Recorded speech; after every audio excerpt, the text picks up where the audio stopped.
வணக்கம் சகோஸ். இது ஒன்லி காதல் ஸ்டோரிஸ் அண்ட் நான் உங்க மகி. இன்னைக்கு செந்திருவின் காதலோட கடைசி அத்தியாயத்தை தான் நம்ம பார்க்க போறோம். அதாவது கிளைமேக்ஸுங்க. உங்களுக்கு மற்ற காணொளிகளும் ஒன்றா சேர்த்து ஒரே ஃபுல் ஸ்டோரியாக போடுங்க அப்படின்ற விருப்பம் இருந்தது அப்படின்னா கமெண்ட் செக்ஷனில் தெரிவிங்க. அடுத்த வீடியோவாக அதை நான் அப்லோட் பண்ணுறேன். ஓகே, கதைக்குள்ளே போகிறதுக்கு முன்னாடி இன்னைக்கு நமக்கு இந்த வீடியோவை ஸ்பான்சர் பண்ணுறது யாருன்னு சொல்லிட்டு பார்த்துட்டு வந்துடலாம். This video is sponsored by பைமோட். பைமோட் அப்படின்றது அமேசான், ஃப்ளிப்கார்ட் போன்ற ஆன்லைன் வர்த்தகங்கள் செய்யக்கூடிய ஒரு அமைப்பு தாங்க. நம்ம எப்படி வீட்டுக்கு தேவையான பொருட்கள் கம்மி விலையில் அங்கே கிடைக்குதுன்னு சொல்லிட்டு நம்ம போய் அங்கே பர்ச்சேஸ் பண்ணுறோமோ அதை விட கம்மியான விலையில் நமக்கு இந்த பைமோட்டில் கிடைக்குதுங்க. பாருங்கள், நானும் இதில் பர்ச்சேஸ் பண்ணியிருக்கேன். இத்தனை பொருட்களும், அதுவும் பிராண்டட் பொருட்கள் வெறும் 1000 ரூபாயில் கிடைச்சிது அப்படின்னு சொன்னால் நீங்கள் நம்புவீங்களா? அதுதாங்க நம்ம பைமோட். பாருங்க, இன்வாய்ஸ் காப்பி கூட கொடுத்துருக்காங்க. சொன்ன டேட்ல சொன்ன டைம்ல அதுவும் டெலிவரி பண்ணியிருக்காங்க. ஸோ இன்னும் என்ன யோசிக்கிறீங்க? உடனே பைமோட் ஆப்பை டவுன்லோட் பண்ணுங்க, உங்க பணத்தை சேமிங்க. ஓகே சகோஸ், இனி கதைக்குள் பயணிப்போம். கவுண்டரும் மற்றவர்களும் காரில் மறுபடியும் ஏறி உட்கார்ந்தார்கள். கார் கிளம்புவதற்குள்ளே கள்ளிப்பட்டி கவுண்டர் முன்னாடி இருந்த வண்டிக்காரனை பார்த்து, ஏனப்பா, நீங்க வருகிற வழியில யாராவது ஒரு பையனை கண்டீங்களா என்று கேட்டார். போது செங்கோடனுக்கும் மகுடபதிக்கும் நெஞ்சம் படபட என்று அடித்து கொண்டது.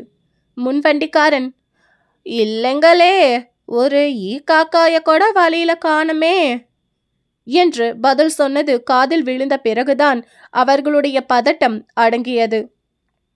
கார் உடனே கிளம்பி கட்டை வண்டிகள் எல்லாவற்றையும் தாண்டி கொண்டு சாலை புழுதியை அமோகமாக கிளப்பிவிட்டு அதிவேகமாக சென்று மறைந்தது.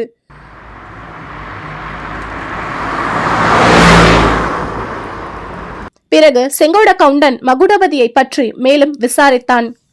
கடைசியில, தம்பி, நான் சொல்றத கேளு. என் மாமியார் வீடு சேவல்பாளையத்துல தான் இருக்குது. கோழி கூப்பிடுற நேரத்துக்கு அங்க போய் சேருவோம். உன்னை என் மாமியார் வீட்டுல விட்டுட்டு போறேன். நல்லா பாத்துக்குவாங்க. பகல்லாம் படுத்து தூங்கு. திரும்ப நான் ராத்திரி வரேன். பேசாம என் கூட வந்துரு. காங்கிரஸும் காந்தி சுயராஜ்யம்லாம் கொண்டு வர காரியம்லாம் நீ ஒருவன் இல்லாம போனாலும் ஒன்னும் கெட்டு போயிடாது. என்ன புரியுதா என்றான். மகுடபதி உடம்பும் மனமும் சோர்ந்திருந்தான்.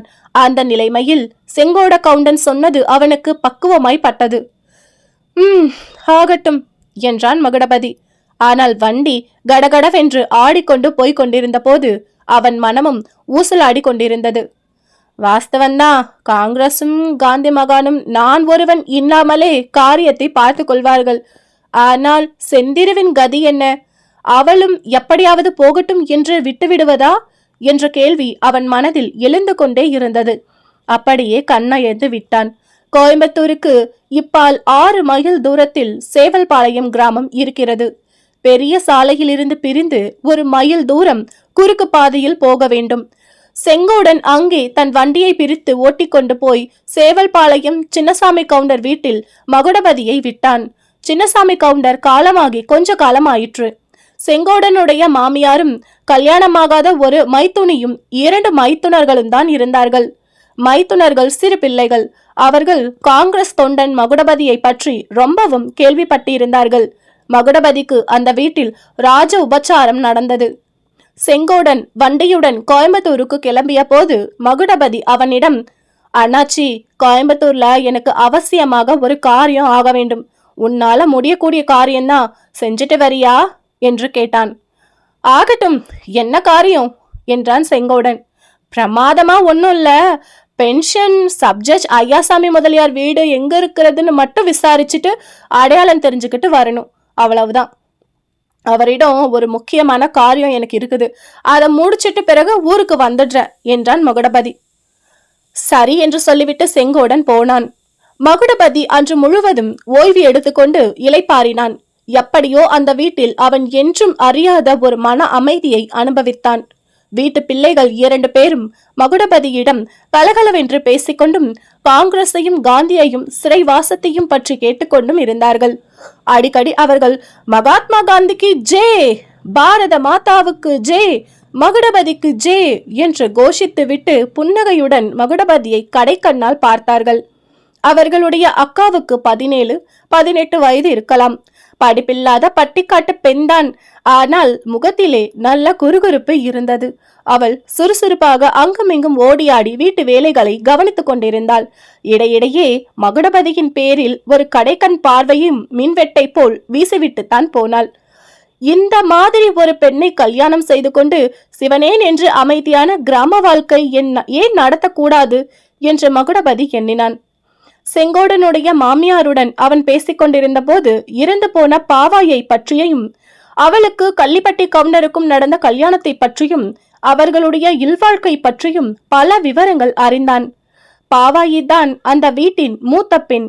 கள்ளிப்பட்டி கவுண்டரின் முதல் மனைவிக்கு குழந்தைகள் இல்லாமையால் பாவாயை இரண்டாந்தாரமாக கொடுத்தார்கள்.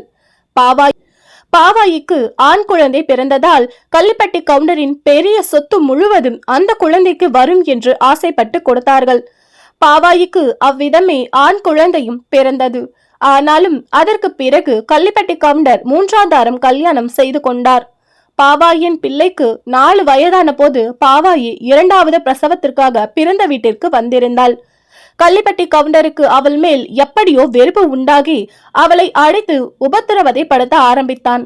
இதனால் தானோ என்னமோ பாவாயிக்கு அகால பிரசவமாகி குறை பிரசவித்து தாயாரும் இறந்து போனாள். அதே சமயத்தில் அவளுடைய 4 வயது பிள்ளையும் காணாமல் போய்விட்டது. கள்ளிப்பட்டி கவுண்டருக்கு பாவாயி இறந்ததில் துக்கமில்லை. ஆனால் பிள்ளை காணாமல் போனது பற்றி அவருக்கு துக்கமும் கோபமும் அசாத்தியமாய் இருந்தன. பாவாயியுடன் அவர் துணைக்கு அனுப்பியிருந்த வேலைக்கார பெரியண்ணன் மேலும் அவருடைய சகலன் செங்கோட கவுண்டன் மேலும் அவருக்கு சந்தேகம் உதித்திருந்தது. அவருடைய கோபத்துக்கு பயந்து பெரியண்ணன் கண்டிக்கு ஓடி போய்விட்டான். செங்கோட கவுண்டன் அவரிடம் அகப்பட்டு கொண்டு உயிருடன் தப்பிய பாடு பெரும் பாடாகிவிட்டது. மகுடபதி இன்னும் கொஞ்சம் விசாரித்து அப்போது கண்டிக்கு தப்பி ஓடிய பெரியண்ணன் தான் குடிப்பேயிடமிருந்து தப்புவித்த பெரியண்ணன் என்பதை தெரிந்து கொண்டான். ஐயோ, பெரியண்ணனை மறுபடியும் காண்போமா என்று அவனுடைய மனம் தத்தளித்தது. அன்றிரவு செங்கோடன் கோயம்புத்தூரிலிருந்து திரும்பி வந்தான். மாஜி சப்ஜட்ஜ் ஐயாசாமி முதலியாரின் விலாசத்தை திட்டவட்டமாக விசாரித்துக் கொண்டு மகுடபதியிடம் தெரிவித்தான். ஒரு அநியாய கேஸ் சம்பந்தமாக யோசனை கேட்க வேண்டி இருக்கிறதென்றும் அவரை கண்டு பேசிவிட்டு உடனே வேங்கைப்பட்டிக்கு வந்து விடுவதாகவும் மகுடபதி செங்கோடனிடம் கூறி வேங்கைப்பட்டியில் தன் தாயாரை பார்த்து அவ்விதம் தெரிவிக்கும்படியும் கேட்டுக்கொண்டான். மறுநாள் காலையில் செங்கோடன் தன்னுடைய கிராமமான காட்டுப்பாளையத்துக்கும் மகுடபதி கோயம்புத்தூருக்கும் கிளம்பினார்கள். மகுடபதி கோயம்புத்தூருக்கு கிளம்பிய போதும் அன்று பிற்பகல் ஐயாசாமி முதலியார் வீட்டு வாசலை அடைந்த போதும் கூட தான் இந்நாள் என்பதை சொல்லி செந்திருவை பற்றி விசாரிக்கும் எண்ணத்துடன் தான் வந்தான். ஆனால் செவி மந்தமுள்ள முதலியாரின் மனைவி தவிச பிள்ளையாய் என்று கேட்டபோது அம்மாதிரி தவிச பிள்ளையாய் நடித்தால் ஒருவேளை சீக்கிரத்தில் உண்மை தெரியலாம் என்ற யோசனை மகுடபதிக்கு உண்டாயிற்று.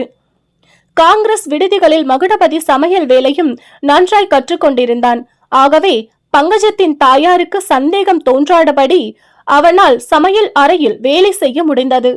நள்ளிரவில் ஐயாசாமி முதலியார் பங்களாவின் முன்புறத்து கொடி வீட்டில் உட்கார்ந்து கொண்டு மகுடபதி மேற்கூறிய வரலாறுகளை சுருக்கமாக பங்கஜத்தினிடம் தெரிவித்தான்.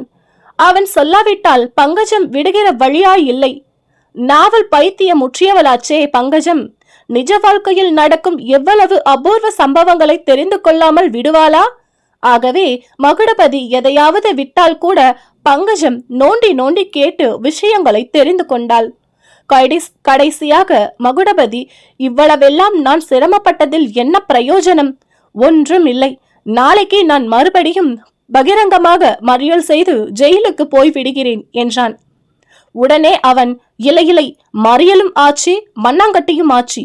இந்த கை துப்பாக்கியை எடுத்துக்கொண்டு போய் அந்த கார்கோட கவுண்டரை சுற்று கொண்டு விட்டு போலீசாரிடம் நேரே போய் ஒப்புக்கொண்டு விடுகிறேன் என்றான். பைத்தியம்தான் என்றாள் பங்கஜம். யாரை சொல்லுகிறாய்? ஆமாம், பைத்தியம் உமக்குத்தான், என் தோழிக்கு இல்லை. அதப்படி சொல்லுகிறாய்? உனக்கு என்ன தெரியும்? சொல்லுகிறேன், கேளும். 3 வருடத்திற்கு முன்னால் நானும் செந்திருவும் மயிலாப்பூரில் அடுத்தடுத்த வீட்டில் இருந்தோம். அப்போது நான் ஒரு கதை எழுதினேன். அதில் கதாநாயகி ஒரு துஷ்டனிடம் அகப்பட்டு கொண்டு விடுகிறாள். என்னை கல்யாணம் செய்து கொள் என்று அந்த துஷ்டன் வற்புறுத்துகிறான். மனோன்மணி கதாநாயகி மாட்டேன் என்றாள். அவனுடைய பலவந்தத்திலிருந்து அவள் எப்படி தப்புவது? இதற்கு ஏதாவது யுக்தி கண்டுபிடிப்பதற்கு நான் யோசித்தேன். எவ்வளவோ யோசித்தும் யுக்தி ஒன்றும் தோன்றவில்லை. செந்திருவிடம் கேட்டேன். அவள் உடனே மனோன்மணிக்கு பைத்தியம் பிடித்து விட்டதாக வையே என்றாள். ஆடி சுட்டி, பேஷான யோசனையாச்சே என்றேன். அன்று செந்திரு என் கதைக்கு கூறிய யுக்தி இப்போது அவளுக்கு நிஜமாகவே உபயோகப்பட்டிருக்கிறது. அதை ஞாபகப்படுத்தி கொண்டுதான் என் சமத்து தோழி இப்போது பைத்தியம் போல் நடித்திருக்கிறாள். இது மட்டும் நிஜமா இருந்தால் எவ்வளவு நல்லா இருக்கும் என்றாள் பங்கஜம்.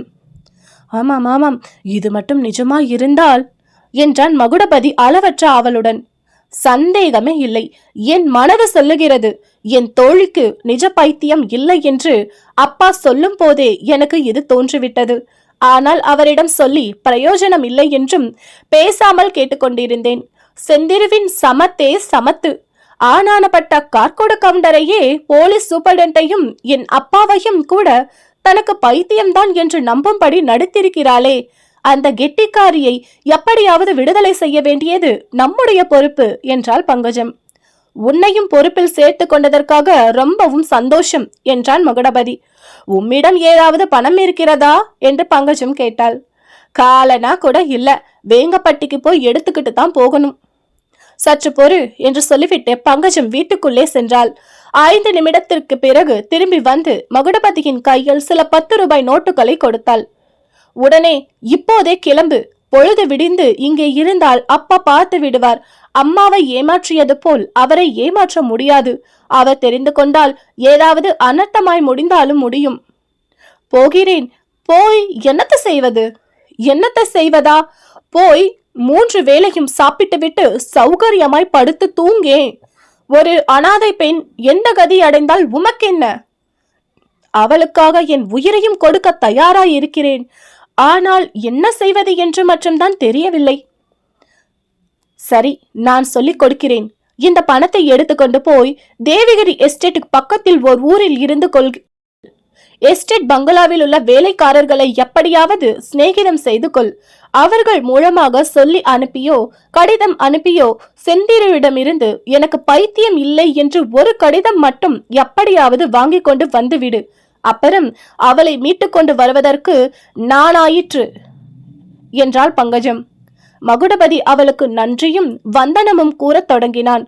அதெல்லாம் வேணாம், சீக்கிரமா போம். அப்பாவின் அருகில் ஏதோ சத்தம் கேட்டது. அவர் ஒருவேளை விழித்து கொண்டு வந்துவிட்டால் ஆபத்து என்று சொல்லி பங்கஜம் விரைவாக பங்களாவுக்குள் சென்றாள். அடுத்த நிமிடம் பங்களாவில் நிசப்தம் கூடிக்கொண்டது. மகுடபதி, இதெல்லாம் கனவா?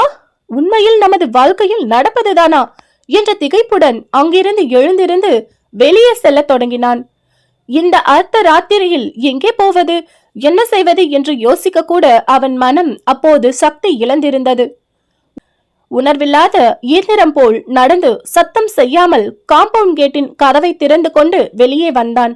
வெளியே வந்து திரும்பியதும் சுவரோரத்தில் அவனுக்கு எதிரே தோன்றிய தோற்றத்தை கண்டு அப்படியே வெடவெடத்து நின்றான். அந்த கணத்தில் அவனுடைய உடம்பில் ஓடிய ரத்தமெல்லாம் சுண்டி வறண்டு விட்டது. அப்படி அவனை வெடவெடத்து நடுங்க செய்த தோற்றம் அங்கே சுவரோரமாக நின்றது பெரியனனுடைய ஆவி வடிவம்தான்.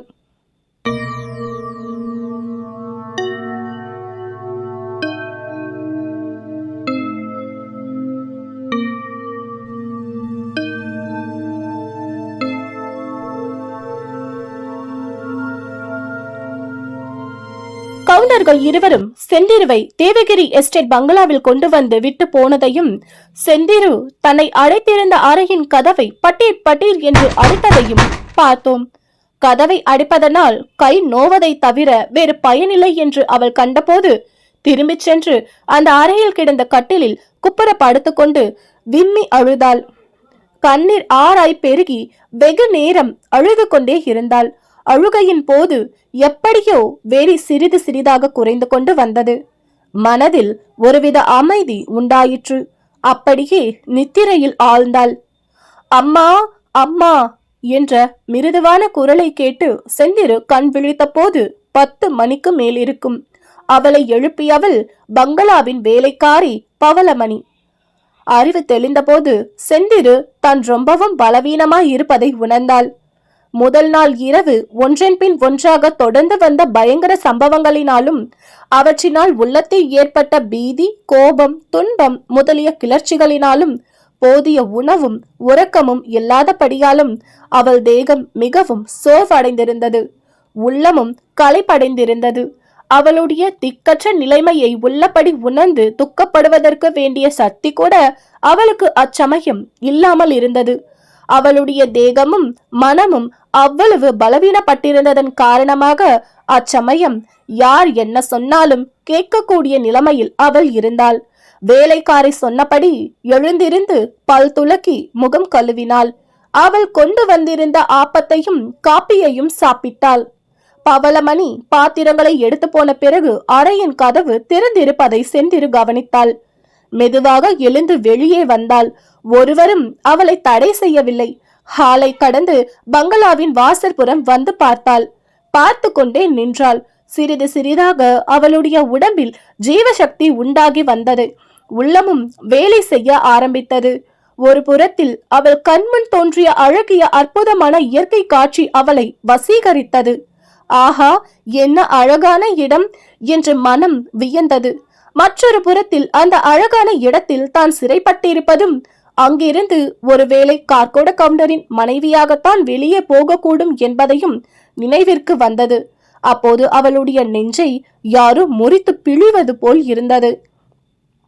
பங்களாவின் முன்வாசல் தோட்டத்தில் வந்து அங்கும் இங்கும் உலாவினாள். அவ்விடத்திலிருந்து தப்பிச் செல்வதற்கு ஏதேனும் ஒரு வழியுண்டா என்றும் எண்ணம் அவள் மனதில் அடிக்கடி உண்டாயிற்று.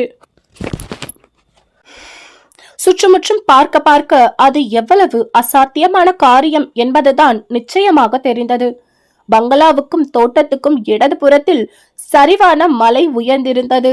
அந்த சரிவில் கண்ணு கெட்டிய தூரத்துக்கு யூக்கலிப்டஸ் மரங்கள் வானலாவி உயர்ந்திருந்தது. பங்களாவுக்கு பின்பக்கத்தில் மலை சுவரை போல் உயர்ந்திருந்தது. வலது புறத்தில் திடீரென்று செங்குத்தான பள்ளமாயிருந்தது. அதன் ஓரத்தில் இரும்பு வேலி எடுத்திருந்தது. வேலி வழியாக எட்டி பார்த்தால் சுமார் 4 ஆள் உயரத்துக்கு கீழே ஒரு பாதை போவது தெரிந்தது. அப்பாதை வளைந்து வளைந்து குறுக்கும் நெடுக்குமாய் சென்று வெகு தூரத்திற்கு அப்பால் தெரிந்த பெரிய மலைச்சாலையை அடைந்தது. பங்களாவுக்கு எதிரே பலமான இரும்பு கேட் போடப்பட்டிருந்தது. அதன் வழியாகத்தான் அந்த பங்களாவில் இருந்து வெளியே போகலாம். அப்படி போகும் பாதைதான் சிறிது தூரத்தில் மடங்கி பங்களாவின் வலது புறமாக கீழே இறங்கி போயிற்று. செந்திருவுக்கு நீலகிரி புதியதல்ல. ஏற்கனவே அவளுடைய தகப்பனார் இருந்த காலத்தில் கூனூரில் அவள் கோடை வாசம் செய்ததுண்டு. ஆகவே சுற்றுமுற்றும் பார்த்த பின்னர் இந்த பங்களா சிறையிலிருந்து பிறருடைய ஒத்தாசை இல்லாமல் தப்பி செல்வது இயலாத காரியம் என்பதை தெரிந்து கொண்டாள். ஆனால் அத்தகைய ஒத்தாசை தனக்கு எப்படி கிடைக்கும்? இந்த தனிமையான மலை உச்சிக்கு தன்னை தேடிக்கொண்டு யார் வரப்போகிறார்கள்? தன் பேரில் உண்மையாக பிரியம் கொண்டிருந்த இருவரில் ஒருவர் கார்கோட கவுண்டரின் கத்தி குத்திற்கு இரையானார். இன்னொருவர் பாவிகள் கொலை குற்றம் சுமத்த போகிறார்கள்.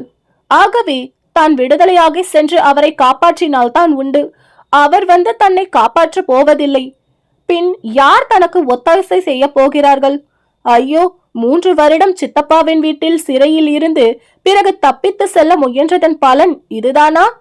அதைவிட கடுமையான மலைச்சிறைக்கு அல்லவா வந்து சேர்ந்து விட்டோம் என்று எண்ணி செந்திரு விம்மினாள். இதிலிருந்து தப்புவதற்கு வழியே கிடையாதா? தன்னிடம் அன்புடன் பேசிய வேலைக்காரி பவளமணி ஞாபகம் வந்தது. கொஞ்சம் நம்பிக்கை பிறந்தது. பெண் என்றால் பேயும் இறங்கும் என்று பழமொழி ஆயிற்றே. ஒரு பெண்ணுக்கு இன்னொரு பெண் இறங்க மாட்டாளா?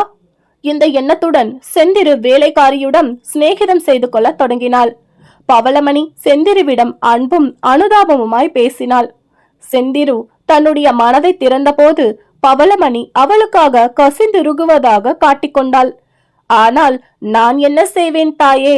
இந்த பங்களாவை விட்டு அந்தண்டை இந்தண்டை நான் போகக்கூடாது. உனக்கு மட்டுமா? எனக்கும் கூட இது ஜெயில்தான். என் புருஷனோ ரொம்ப முரடு.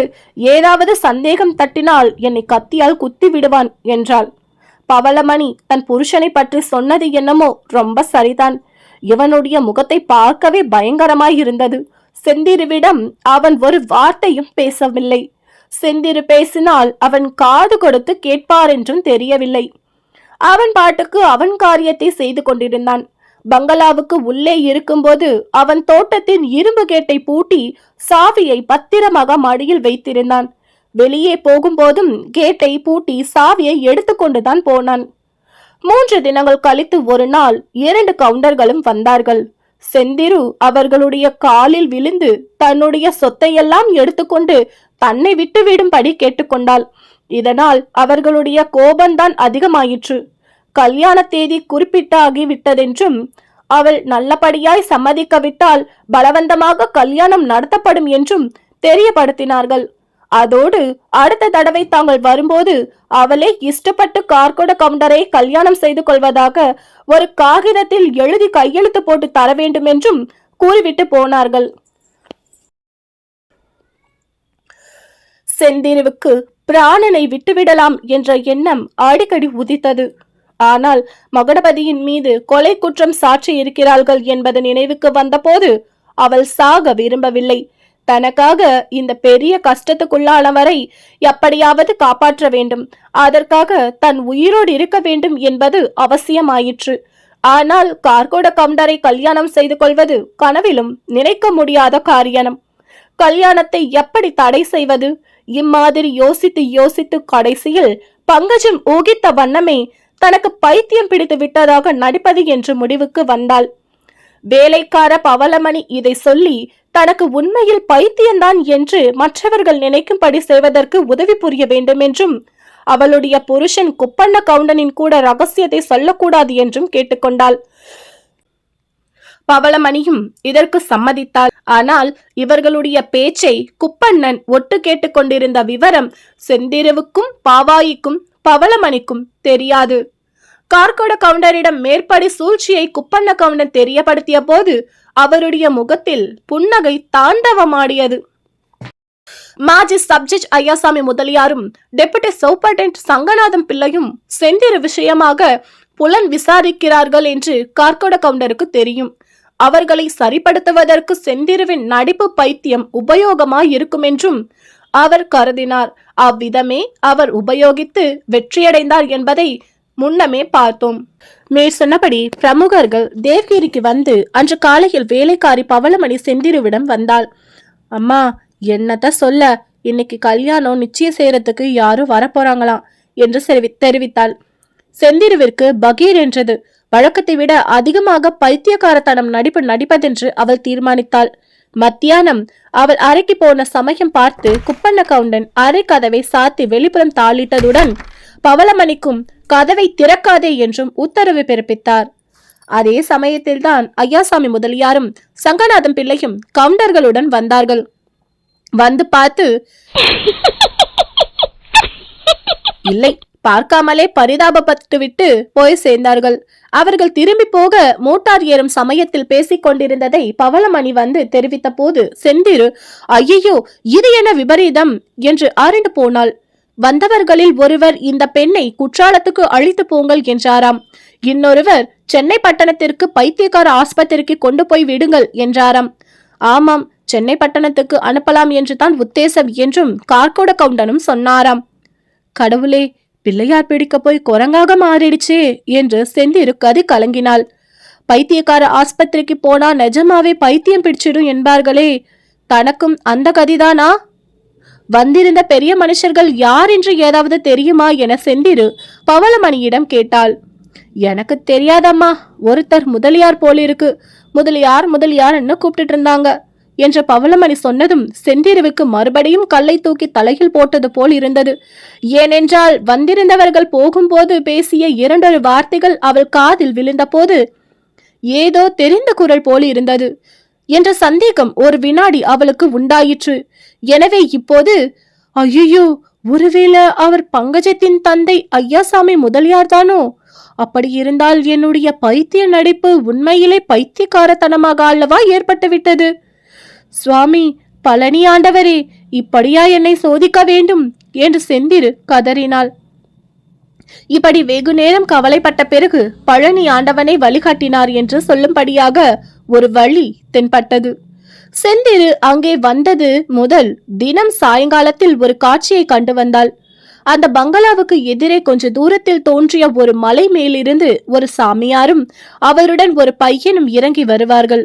சாமியார் காவி உடை தரித்தவர், இளம் வயதினர், கையில் ஒரு தடி வைத்திருந்தார். பின்னோடு வந்த பையனுடைய கையில் ஒரு பெட்ரோமாக்ஸ் விளக்கும் சில புத்தகங்களும் இருந்தன. 2 பேரும் மலை உச்சியிலிருந்து இறங்கி அந்த பங்களா வாசலில் இரும்பு கேட்டுக்கு அப்பால் கொஞ்ச தூரம் வரையில் வந்து அங்கிருந்து கீழே இறங்கி சென்ற பாதை வழியாக போனார்கள். தினம் மாலை 5 மணிக்கு இது நடந்தது. அவர்கள் யார் என்று செந்திரு கேட்டதற்கு கூனூரில் இருக்கும் சச்சிதானந்த மடத்து சாமியார் என்றும் ரொம்ப படித்தவர் என்றும் அங்கிருந்து கொஞ்ச தூரத்தில் உள்ள மலை கிராமத்தில் ராப்பள்ளிக்கூடம் நடத்துகிறார் என்றும் அதற்காக இப்படி குறுக்கு வழியாய் தினமும் போகிறார் என்றும் பவளமணி தெரிவித்தாள். தன்னுடைய விடுதலைக்கு அந்த சாமியாருடைய ஒத்தாசையை கோருவது என்று செந்திரு இப்போது தீர்மானித்தாள். பவளமணியை ஒத்தாசை கொண்டு ஒரு துண்டு காகிதமும் பென்சிலும் சம்பாதித்தாள். தன்னுடைய நிலைமையை சுருக்கமாக எழுதி எப்படியாவது தன்னை விடுதலை செய்ய காப்பாற்ற வேண்டும் என்றும் வேண்டினாள். கல்லில் நாரினால் சேர்த்து கட்டி எடுத்துக்கொண்டு அன்று சாயங்காலம் இரும்பு வேலி ஓரமாக போய் நின்று கொண்டிருந்தாள். வழக்கம் போல சாமியாரும் பையனும் எதிர்புறத்து மலையிலிருந்து இறங்கி வந்து பங்களா பாதையை அடைந்து அதன் வழியே கீழே சென்றார்கள். செந்திரு பங்களா வாசல் தோட்டத்தில் வேலியோரமாக நின்று பார்த்து கொண்டிருந்தாள். தான் நின்ற இடத்துக்கு கிட்டத்தட்ட நேர் கீழே அவர்கள் வந்ததும் காகிதம் கட்டிய கல்லை கீழே போட்டாள். என்ன துரதிர்ஷ்டம்! காகிதம் கட்டிலிருந்து நழுவி எங்கோ பறந்து சென்றது. கல் மட்டும் நேரே கீழ் நோக்கி போயிற்று. சவரம் செய்யப்பட்டு பலபலவென்று கண்ணாடி போல் விளங்கிய சாமியாரின் மொட்டை தலையில் குறிபார்த்து விழுந்தது. பெரியண்ணன் கத்திக்குத்துக்கு ஆளாகி கீழே விழுந்த போதுதான் கடைசியாக மகுடபதி அவனை பார்த்தவனாதலால் நள்ளிரவில் எதிர்பாராதபடி திடீரென்று அவன் உருவம் தோன்றியபடியாலும் மகுடபதி அவ்விதம் வெடவெடத்து நிற்கும்படியாயிற்று. ஆனால் அறிவாளியாதலால் விரைவிலேயே அவனுடைய பயம் நீங்கி மனம் தெளிந்தது. தம்பி, நீதானா என்று பெரியண்ணனுடைய குரல் கூறியதும் மகுடபதியின் ஐயம் அறவே நீங்கியது. ஆமாம் பாட்டா, நான் தான். பிழைத்திருக்கிறாயா என்று சொல்லிக்கொண்டே பெரியண்ணனை ஆர்வத்துடன் கட்டிக்கொண்டான் மகுடபதி. பிழைத்திருக்கிறேன் தம்பி, இந்த கிழவனுக்கு உயிர் ரொம்ப கெட்டி என்றான் பெரியண்ணன். பெரியண்ணனுக்கு உயிர் உண்மையாகவே ரொம்ப கெட்டி என்பதில் சந்தேகமில்லை. அவனால் சில முக்கியமான காரியங்கள் ஆக வேண்டி இருக்கிறது முன்னிட்டே கடவுள் அவனுடைய உயிருக்கு அவ்வளவு வலுவை கொடுத்திருந்தார் போலும். அதோடு பற்பல அபாயங்களிலிருந்தும் அவனை கடவுள் தப்புவித்தார். கார்குட கவுண்டர் மகுடபதியின் மேல் ஓங்கிய கத்திக்கு குறுக்கே பெரியண்ணன் விழுந்த போது கவுண்டரின் கை கொஞ்சம் தடுமாறிவிட்டது. அதனால் கத்தி ஆழமாக பதியவில்லை. பெரியண்ணனுக்கு உயிர் இருக்கிறது என்பதை கார்குட கவுண்டர் கண்டு சங்கடஹரிராவ் யோசனையின் பேரில் அவனை அப்புறப்படுத்த தீர்மானித்த போது ரகசியம் ரகசியம் என்று அவன் மார்பை தொட்டு காண்பித்தது அவருடைய ஞாபகத்தில் இருந்து அகலவில்லை. முடியுமானால் அவனை எப்படியாவது உயிர் பிளக்கச் செய்வது, ரகசியத்தை அறிய வேண்டும் என்று விரும்பினார். அவன் சொல்ல விரும்பிய ரகசியம் தன்னை முக்கியமாய் பாதிப்பது என்று அவருடைய உள்ளத்திற்குள் ஏதோ ஒன்று சொல்லிற்று. ஆகையால்தான் கிழவனை கள்ளிப்பட்டிக்கு ஜாக்கிரதையாக கொண்டு சேர்ப்பதற்கு அவர் ஏற்பாடு செய்ததுடன் அவர் மாத சம்பளம் கொடுத்து வைத்திருந்த பஞ்சாலை டாக்டரை கொண்டு அவனுக்கு சிகிச்சை செய்யுமாறும் ஏற்பாடு செய்தார். பெரியண்ணனுக்கு சுய பிரஜை வந்தவுடன் சுற்றுமுற்றும் பார்த்தார். தான் இருப்பது பழகிய இடம் என்று தோன்றியது. கொஞ்சம் கொஞ்சமாக யோசிக்கும் சக்தி அவனுக்கு வந்தபோது தான் இருப்பது கள்ளிப்பட்டியில் கவுண்டரின் பருத்தி மில் பங்களாவில் என்பதை அறிந்து கொண்டான். அந்த பங்களாவில் பின்புறத்து அறையில் அவன் கிடந்தான். அவனுடைய மார்பிலே லேசாக வலி இருந்தது. அவன் பக்கத்தில் கோயம்புத்தூர் அனுமந்தராயன் தெருவில் பார்த்த 2 தடியர்களும் நின்று கொண்டிருந்தார்கள். சிறிது சிறிதாக அன்றிரவு அந்த வீட்டில் நடந்த பயங்கர சம்பவங்கள் எல்லாம் நினைவுக்கு வந்தன. செந்திருவும் மகுடபதியும் என்ன ஆனார்களோ என்ற திகில் அவன் மனதில் தோன்றியது. அந்த தடியர்களை கேட்பதற்கு பேச முயன்றான். பேச முடியவில்லை. சற்று நேரத்திற்கெல்லாம் டாக்டர் ஒருவர் வந்தார். பெரியண்ணன் கண் விழித்திருப்பதை பார்த்துவிட்டு பக்கத்தில் நின்றவர்களை நோக்கி, கத்தி குத்து அதிக ஆழமாய் பதியவில்லை. சீக்கிரத்தில் குணமாகிவிடும். 2-3 நாளைக்கு இவரிடம் பேச்சு கொடுக்க வேண்டாம் என்று சொல்லிவிட்டு சென்றார். பெரியண்ணனுக்கு சிறிது சிறிதாக அறிவு நன்றாய் தெளிய வந்தது. யோசிக்கும் சக்தியும் அதிகமாயிற்று. தன்னுடைய தேக நிலைமை, தான் இருக்கும் இடம் இவைகளை பற்றியும் செந்திரு மகுடபதியை குறித்து தெரிந்து கொள்ளும் வழியை பற்றியும் யோசனை செய்தான். அங்கிருந்து தான் தப்பி செல்வது எளிதான காரியம் அல்ல. அதற்கு வேண்டிய சக்தியும் உடம்பில் இல்லை. கொஞ்சம் நாள் எப்படியும் இங்கே இருக்கத்தான் வேண்டும். ஆனால் தன்னை கொன்று போடாமல் கார்கோட கவுண்டன் இந்த மட்டும் தன்னை இங்கே கொண்டு வந்து வைத்து டாக்டரை பார்க்க சொல்லியிருப்பது அதிசயமான காரியம்தான். இதற்கு ஏதோ அந்தகாரமான காரணம் இருக்க வேண்டும். ஆம், இப்போது அவனுக்கு ஞாபகம் வந்தது. தனக்கு பிரஜை போகும் தருவாயில் கவுண்டரை பார்த்து ரகசியம் ரகசியம் என்று சொன்னது அதை அறிவதற்காகத்தான் தனக்கு இவ்வளவு பராமரிப்பு நடக்கிறதோ என்னமோ. ஆனால் அதை சொல்லலாமா? இப்போது சொல்லக்கூடாது. அதற்கு முன்னால் செந்திருவும் மகுடபதியும் என்ன ஆனார்கள் என்று தெரிந்து கொள்ள வேண்டும். அவசியம் நேர்ந்தால் பிற்பாடு சொல்ல வேண்டும். இப்போது சொன்னால் நம்புவது கடினம் என்பதோடு ஏதாவது விபரீதத்திலும் முடியலாம். எல்லாவற்றுக்கும் தனக்கு உடம்பு முதலில் சரியாக குணமாக வேண்டும். அதுவரையில் தான் வாயை மூடிக்கொண்டிருக்க வேண்டியதுதான். அறிவு தெளிந்ததாகவே காட்டிக்கொள்ளக்கூடாது. அதற்குள் மகுடபதியையும் செந்திருவையும் பற்றி தெரிந்து கொள்ள பார்க்க வேண்டும். ஐயோ, அவர்களுடைய கதி என்னவாயிற்றோ? சுவாமி பழனி ஆண்டவனே, அந்த குழந்தைகளை நீதான் ஓர் அபாயமும் நேராமல் காப்பாற்ற வேண்டும். நான் தான் இப்படி கையாலாகாமல் கிடக்கிறேன். விழித்து கொண்டிருக்கும் நேரமெல்லாம் பெரியனுடைய உள்ளம் இப்படிப்பட்ட சிந்தனைகளில் ஆழ்ந்திருந்தது. சில சமயம் பக்கத்து ஆபீஸ் அறையில் கார்கோட கவுண்டரும் தங்கசாமி கவுண்டரும் பேசும் குரல் கேட்டது. அப்போதெல்லாம் பெரியண்ணன் ஆவலுடன் காது கொடுத்து கேட்டான். மகுடபதி, செந்திரு என்ற பெயர்கள் அடிக்கடி அவன் காதில் விழும். அவர்கள் இருவரும் உயிரோடு இருக்கிறார்கள் என்று ஒருவாறு தெரிந்து கொண்டான். அவர்கள் எங்கே இருக்கிறார்கள் முதலிய பூரா விவரங்களையும் தெரிந்து கொள்ள அவன் விரும்பினான். ஆகவே ஒவ்வொரு சமயம் கார்கோட கவுண்டர் அவனுடைய அறைக்கு வந்து அவனை பார்த்தபோது உடம்பு தனக்கு குணமாகி விட்டதாகவோ அறிவு தெளிந்து விட்டதாகவோ காட்டிக்கொள்ளவில்லை. கார்கோட கவுண்டரையே பார்த்தறியாதவனைப் போல பேந்த பேந்த விழித்தான். பெரியண்ணா, இதோ பார், நான் யார் தெரிகிறதா என்று கவுண்டர் கேட்டபோது, யாரு? ஓஹோ, நஞ்சை பெட்டி சிங்கமா என்று இப்படி ஏதாவது வேண்டுமென்று உளறினான். கவுண்டரும் மூளை அடியோடு குழம்பி போயிருக்கிறது, இன்னும் கொஞ்ச நாள் பார்க்கலாம் என்று முணுமுணுத்து கொண்டே போய்விட்டான். 4ஆம் நாள் பெரியண்ணனுக்கு போட்டிருந்த காவலில் ஒரு மாறுதல் ஏற்பட்டது. முதல் 3 நாளும் கோயம்புத்தூரில் அவன் பார்த்த தடியர்கள் மாறி மாறி காவல் புரிந்தார்கள். பிறகு அவர்கள் போய் பதிலுக்கு மருத கவுண்டன் வந்து சேர்ந்தான். இவனை எங்கே பார்த்தோம் என்று பெரியண்ணன் யோசனை செய்து கடைசியில் அடையாளம் கண்டுபிடித்தான். ஐயசாமி முதலியார் பங்களாவில் காவல்காரன் அல்லவா? இவனிடந்தேதான் செந்திருவின் கடிதத்தை கொடுத்தோம் என்பது நினைவிற்கு வந்தது. இவன் எப்படி இங்கே காவலுக்கு வந்து சேர்ந்தான் என்பது ஆச்சரியமாகவும் இருந்தது. ஆனாலும் அவனை தனக்கு தெரிந்ததாக பெரியண்ணன் காட்டிக்கொள்ளவில்லை. என்ன பாட்டா, என தெரியலையா? உன்னாலதானே எனக்கு பங்களா வேலை போச்சு.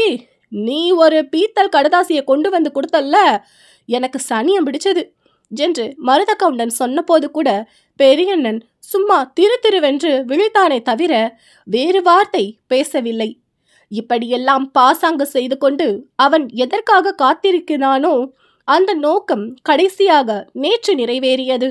அடுத்த அறையில் கார்கோட கவுண்டர் கோடை இடி இடித்தது போல் சிரிப்பதை கேட்டு அவன் திடுக்கிட்டு எழுந்தான். அச்சமயம் மருத கவுண்டன் நல்ல வேளையாக அறையில் இல்லை. கதவு ஓரமாக நகர்ந்து வந்து ஒட்டு கேட்டான்.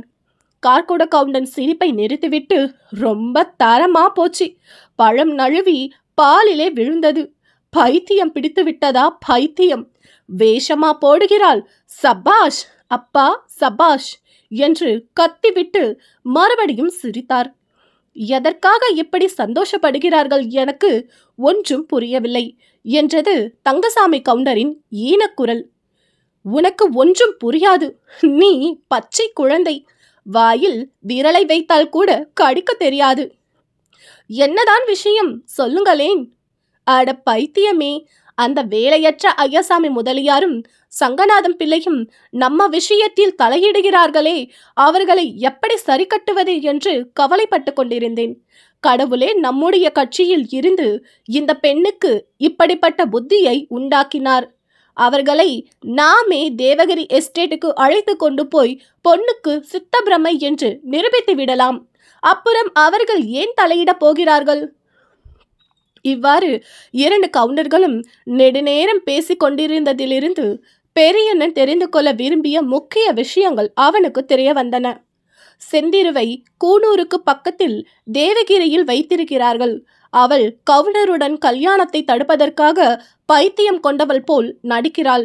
அவள் விஷயத்தில் தான் அன்று கடிதம் கொண்டு போன பெண்ணின் தகப்பனார் சிரத்தை எடுத்து கொண்டிருக்கிறார். மகுடபதி இவர்களுடைய வலையிலிருந்து தப்பித்து கொண்டு போய் விட்டான். செந்திருவை சீக்கிரத்தில் தேவகிரியில் இருந்து வேறு பந்தோபஸ்தான இடத்தில் கொண்டு போய் வைத்து விடவும் உத்தேசம் கவுண்டர்களுக்கு இருக்கிறது. ஆகிய இந்த விவரங்களையெல்லாம் பெரியண்ணன் திரும்ப திரும்ப 1000 தரம் சிந்தனை செய்தான். செந்திருவை கார்கோட கவுண்டரிடமிருந்து காப்பாற்ற வேண்டுமானால் அவன் இனிமேல் அங்கே படுத்திருக்க கூடாது. உடனே தப்பி வெளியில் கிளம்ப வேண்டியதுதான். அதற்கு என்ன வழி என்று யோசிக்கலானான். மறுநாள் சாயங்காலம் அந்த வழி அவனுக்கு தென்பட்டது. அந்த வழியை அவனுக்கு ஏற்படுத்தி கொடுத்து உதவியது கள்ளிப்பட்டி கவுண்டரின் கள்ளுக்கடைதான். அன்று காலையில் கவுண்டர்கள் காரில் கிளம்பி போய்விட்டார்கள். மருத கவுண்டன் மட்டும்தான் ஆபீஸ் பங்களாவுக்கு காவலாயிருந்தான். சாயங்காலம் அவன் கள்ளுக்கடைக்கு போய் நன்றாய் போட்டுவிட்டு கையில் ஒரு புட்டியிலும் கல் வாங்கி கொண்டு வந்தான். தள்ளாடி கொண்டே பெரியண்ணன் அருகில் நின்று, ஏன் பாட்டா, நீ கள்ளு குடிக்க கூடாதென்று ஊர் ஊராய் பிரச்சாரம் செய்தாயாமே, அது நிஜமா? இந்தா, இதோ உனக்கு ஒரு புட்டி வாங்கி வந்திருக்கேன். சாப்பிடாமல் போனாயோ விடமாட்டேன், வாயிலே விட்டு விடுவேன் என்றான். பெரியண்ணனுக்கு ரௌத்திரகரமான கோபம் வந்தது. எழுந்திருந்து அந்த கள்ளு புட்டியை பிடுங்கி மருத கவுண்டன் தலையிலே போட்டு உடைக்க வேண்டும் என்று தோன்றிற்று. இன்னும் ஒரு தடவை மருத கவுண்டன் கள்ளு புட்டியை அவன் வாய்க்கு அருகில் கொண்டு வந்திருந்தால் அவ்விதமே செய்திருப்பான். ஆனால் மருத கவுண்டன் அவ்வளவுக்கு வைத்து கொள்ளவில்லை. வேணுமா வேண்டாமா சொல்லிவிடு. ஓ வேண்டாமா, இவ்வளவு தானே, வேண்டாது போனால போ. அப்புறம் சுவத்துக்கீரைய வலிச்சு போட்டு சொரணக்கட்ட வெள்ளாட்டின்னாத மாட்டியே. சரி, ரொம்ப சரி என்று சொல்லிக்கொண்டே புட்டியை தன் வாயிலை கவிழ்த்து கொண்டு அவ்வளவையும் குடித்து தீர்த்தான். சற்று நேரத்திற்கெல்லாம் அவன் தலை சுற்றியது. ஏதோ உளறிக்கொண்டு 2 ஆட்டம் ஆடிவிட்டு கீழே விழுந்து பின்னம் போலானான்.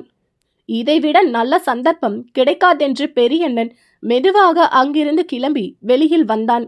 அவன் அந்த கட்டிடத்தில் இருப்பதே ஒருவருக்கும் தெரியாது. ஆகையால் அவன் போவதை யாரும் தடை செய்யவில்லை. ராஜாங்கமாக கட்டிடத்தை விட்டு வெளியே வந்து கோயம்புத்தூர் சாலையை அடைந்து அங்கு ஒரு போக்கு வண்டியில் ஏறிக்கொண்டான். வண்டியில் போகும் போதே என்ன செய்ய வேண்டும் என்பதை ஒருவாறு தீர்மானித்து கொண்டான். முதலில் கோயம்புத்தூரில் அந்த பெண்ணின் தகப்பனார் வீட்டிற்கு போய் அவரிடம் எல்லா விஷயங்களையும் சொல்ல வேண்டும். அவருடைய உதவியை கொண்டு செந்திருவை கவுண்டர்களிடமிருந்து விடுதலை செய்ய வேண்டும். பிறகு மகுடபதியை தேட வேண்டும். இவ்விதம் சிந்தனையுடன் பெரியண்ணன் கோயம்புத்தூரை அடைந்த போது இரவு வெகு நேரமாகிவிட்டது. ஆனாலும் இரவுக்கிரவே காரியத்தை முடிக்க வேண்டும் என்ற ஆர்வத்தில்தான் அவன் தட்டு தடுமாறி வழி கண்டுபிடித்து கொண்டு ஐயசாமி முதலியாரின் பங்களாவை அடைந்தான். வாசல் கேட்டு திறந்திருக்கவே உள்ளேயும் நுழைந்தான்.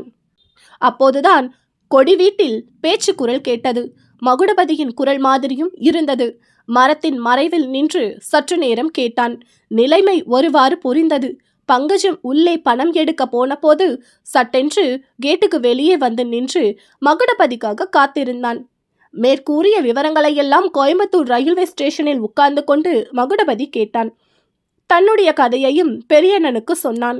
கோயம்புத்தூரில் தங்குவதற்கு பத்திரமான இடம் ரயில் ஸ்டேஷன் தான் என்று தீர்மானித்து அவர்கள் நேரே ஒரு வண்டி பிடித்து கொண்டு ஸ்டேஷனுக்கு வந்திருந்தார்கள்.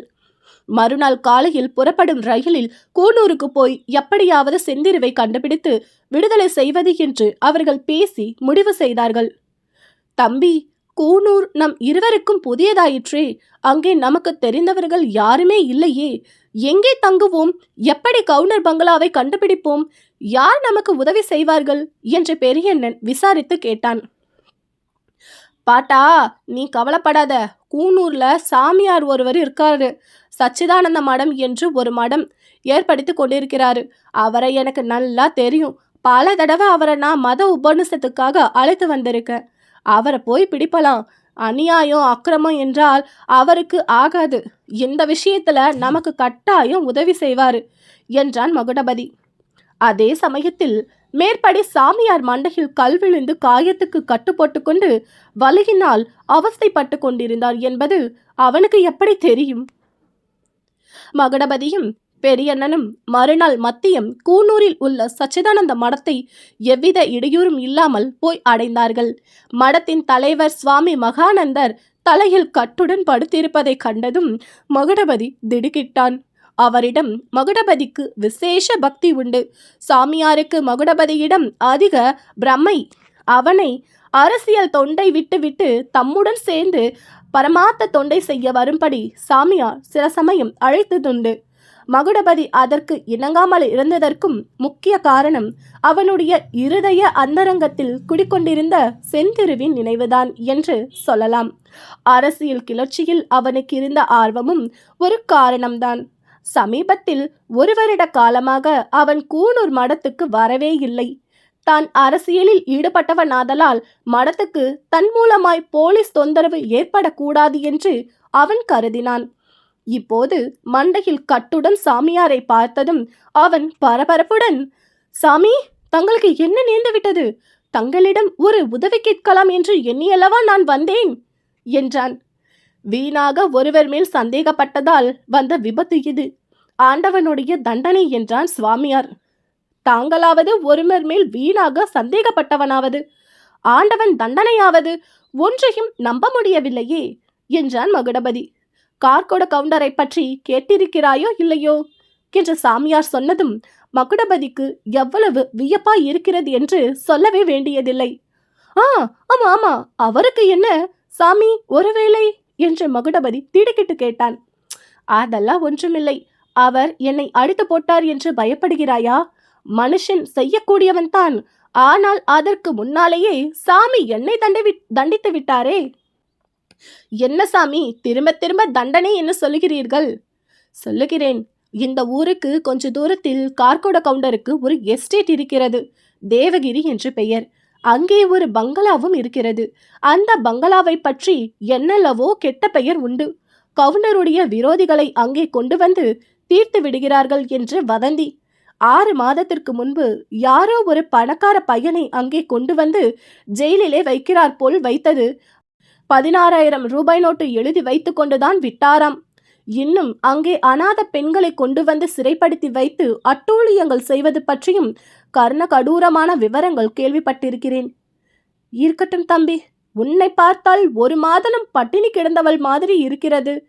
ஏன் இப்படி முதலில் கொஞ்சம் பிரசாதம் எடுத்துக்கொண்டு இளைப்பாருங்கள். அப்புறம் மகுடபதிக்கு உண்மையில் பசியாகத்தான் இருந்தது. சச்சிதானந்த மடத்தில் பிரசாதங்கள் பிரமாதமாய் இருக்கும் என்று அவனுக்கு தெரியும். ஏனெனில் மகானந்த சாமியார் பட்டினி போட்டு உடலை வருத்தும் கூட்டத்தை சேர்ந்தவர் அல்ல. நன்றாக சாப்பிட்டு தேகாபியாசம் செய்து திட சரீரம் பெற்றிருந்தால்தான் எந்த விதமான தொண்டும் சரியாக செய்யலாம் என்ற கொள்கையுடையவர். ஆகவே சாதாரண நிலைமையில், ஆமாம், முதலில் பிரசாதத்தை கவனிக்கலாம். இன்றைக்கு என்ன பிரசாதம்? சர்க்கரை பொங்கல், பஞ்சாமிர்தம் ஏதாவது உண்டா என்று மகுடபதி கேட்டிருப்பான். ஆனால் இப்போது சாமியார் சொல்ல ஆரம்பித்த விவரம் அவனுக்கு அசாத்தியமான ஆவலை உண்டாக்கி இருந்தது.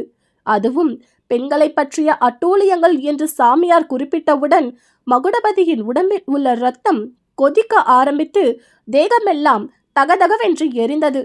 இந்த நிலையில் அவனுடைய மனம் பிரசாதத்தில் செல்ல முடியாதல்லவா? சுவாமி, பிரசாதமெல்லாம் இருக்கட்டும், எங்களுக்கு பசியே இல்லை. ஆரம்பித்த விஷயத்தை சொல்லுங்கள் என்றான். அதன் மேல் சாமியார் சொன்னதாவது, தேவகிரியை அடுத்துள்ள கிராமத்தில் தினம் சாயங்கால வேளையில் வயதானவர்களுக்காக ஒரு பள்ளிக்கூடம் ஆரம்பித்து நடத்தி வருகிறேன்.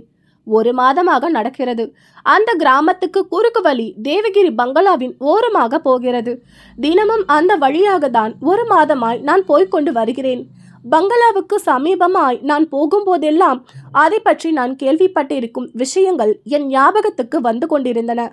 7-8 தினங்களுக்கு முன்னால் ஒரு நாள் அந்த வழியாக போய்கொண்டிருந்த போது ஒரு பெண்ணின் பரிதாபமான அழுகுரலை கேட்டு திடுக்கிட்டு போனேன். ஆனாலும் நமக்கேன் இந்த தொல்லை என்று எண்ணியவாய் மடத்துக்கு திரும்பி வந்துவிட்டேன். ஆனால் அன்று ராத்திரி எல்லாம் அந்த பெண்ணின் தீனமான அழுகுரல் என் காதில் கேட்டுக்கொண்டே இருந்தது. மனதை வேதனை செய்து கொண்டே இருந்தது.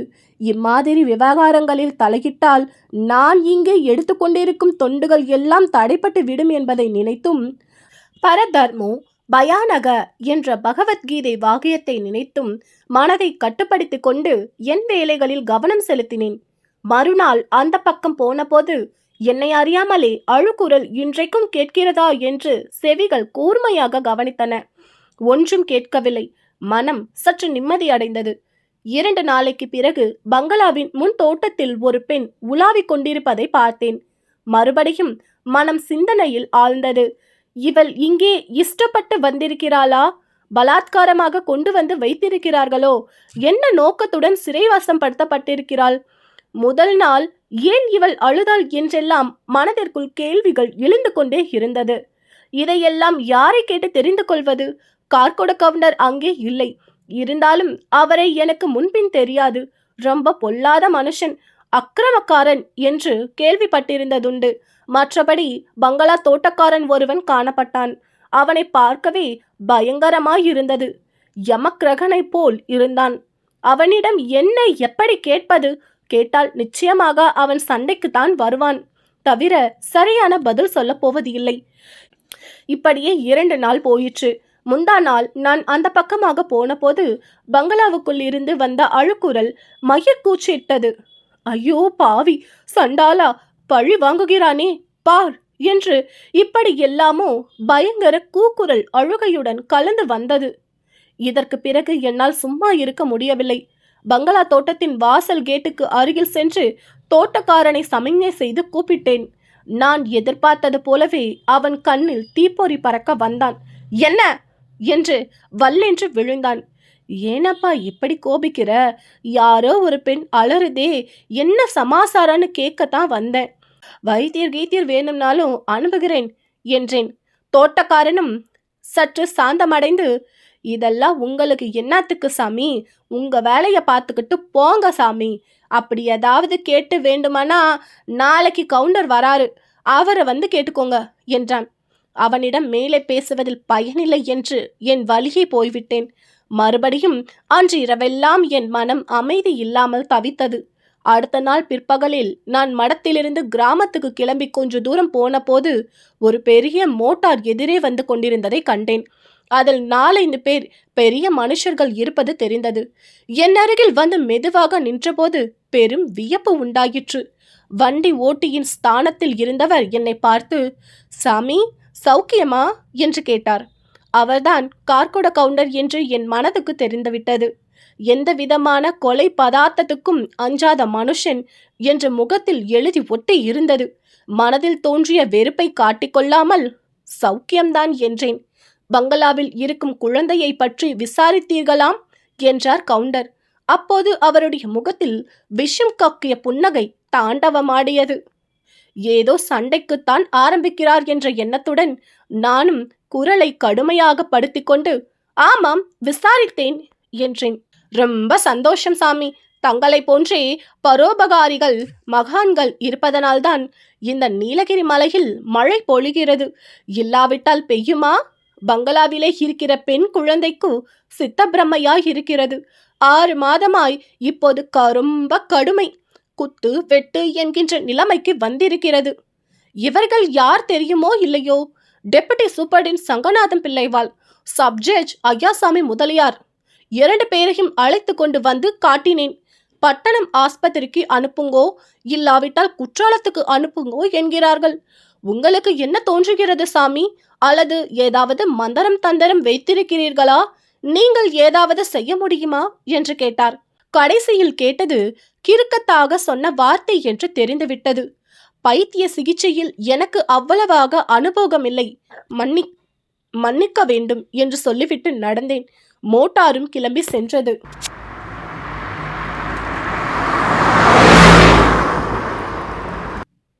பள்ளிக்கூடத்துக்கு போகும்போது என் மனம் சரியான நிலைமையில் இல்லை. 4 பேர் முன்னிலையில் அவமானப்பட்டதால் ஆத்திரமாய் இருந்தது. அந்த மனுஷன் சொன்னது முழு நிஜம் இல்லை, ஏதோ பித்தலாட்டம் இருக்கிறது என்று தோன்றியது.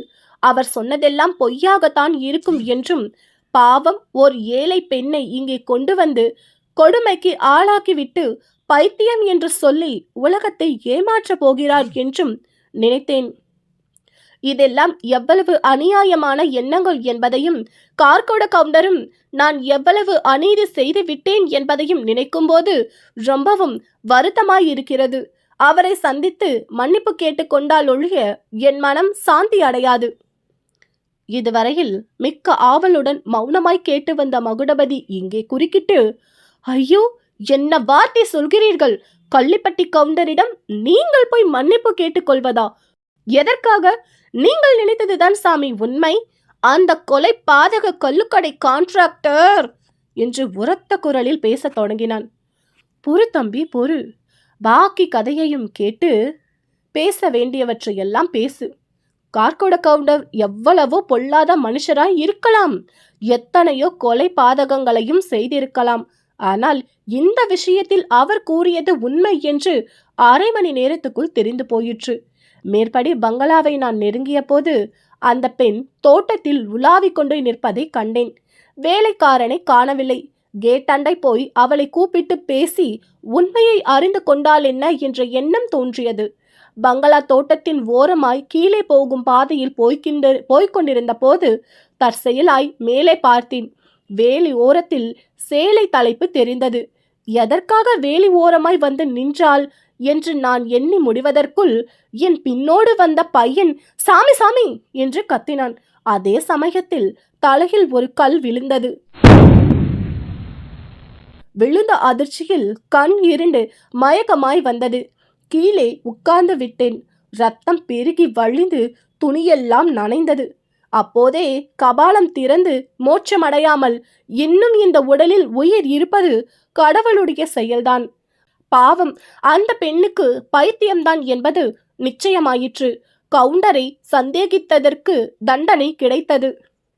மகுடபதின் ஆகாச கோட்டையெல்லாம் இவ்விதம் சிதைந்து போயிற்று. தொண்டை அடைக்க தழுதழுக்க அவன், சுவாமி, உங்கள் மேல் வேண்டுமென்று அந்த பெண் கல்லை எறிந்தாள் என்றா சொல்கிறீர்கள்? என்னதற்காக என்றான். பைத்தியக்காரர்களின் செயலுக்கு காரணம் இருக்குமா என்ன? என் பின்னோடு லைட் எடுத்துக்கொண்டு வந்த பையன் மேலே அண்ணாந்து பார்த்து கொண்டே வந்தானாம்.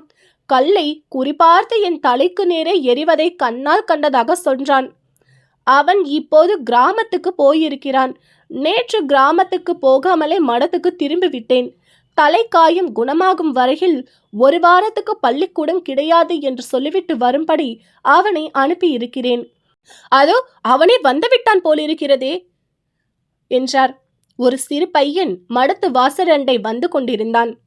ஏண்டா கிருஷ்ணா, அதற்குள்ள எப்படி திரும்பின என்று சாமியார் சிறிது வியப்புடனே கேட்டார். நான் கிராமத்துக்கு போகல சாமி, வழியில திரும்பிட்டேன் என்று சொல்லிக்கொண்டே கிருஷ்ணசாமியார் அருகில் வந்து சட்டை பையிலிருந்து ஒரு காகிதத்தை எடுத்தான். சாமி, எஸ்டேட் பங்களாவுக்கு கொஞ்ச தூரத்துல ஒரு செடியில வெள்ளையா தெரிஞ்சது. கிட்ட போய் பார்த்தேன். இந்த கடிதம் கிடைச்சது. வாசித்து பார்த்ததும் முக்கியமான விஷயம் என்று எண்ணி கிராமத்துக்கு போகாமல திரும்பிட்டேன் என்று சொல்லி கடிதத்தை சாமியார் கையில கொடுத்தார். சாமியார் கடிதத்தை படித்தபோது அளவு கடந்த ஆச்சரியத்தினால் அவருடைய புருவங்கள் நெறிந்து உயர்ந்தன.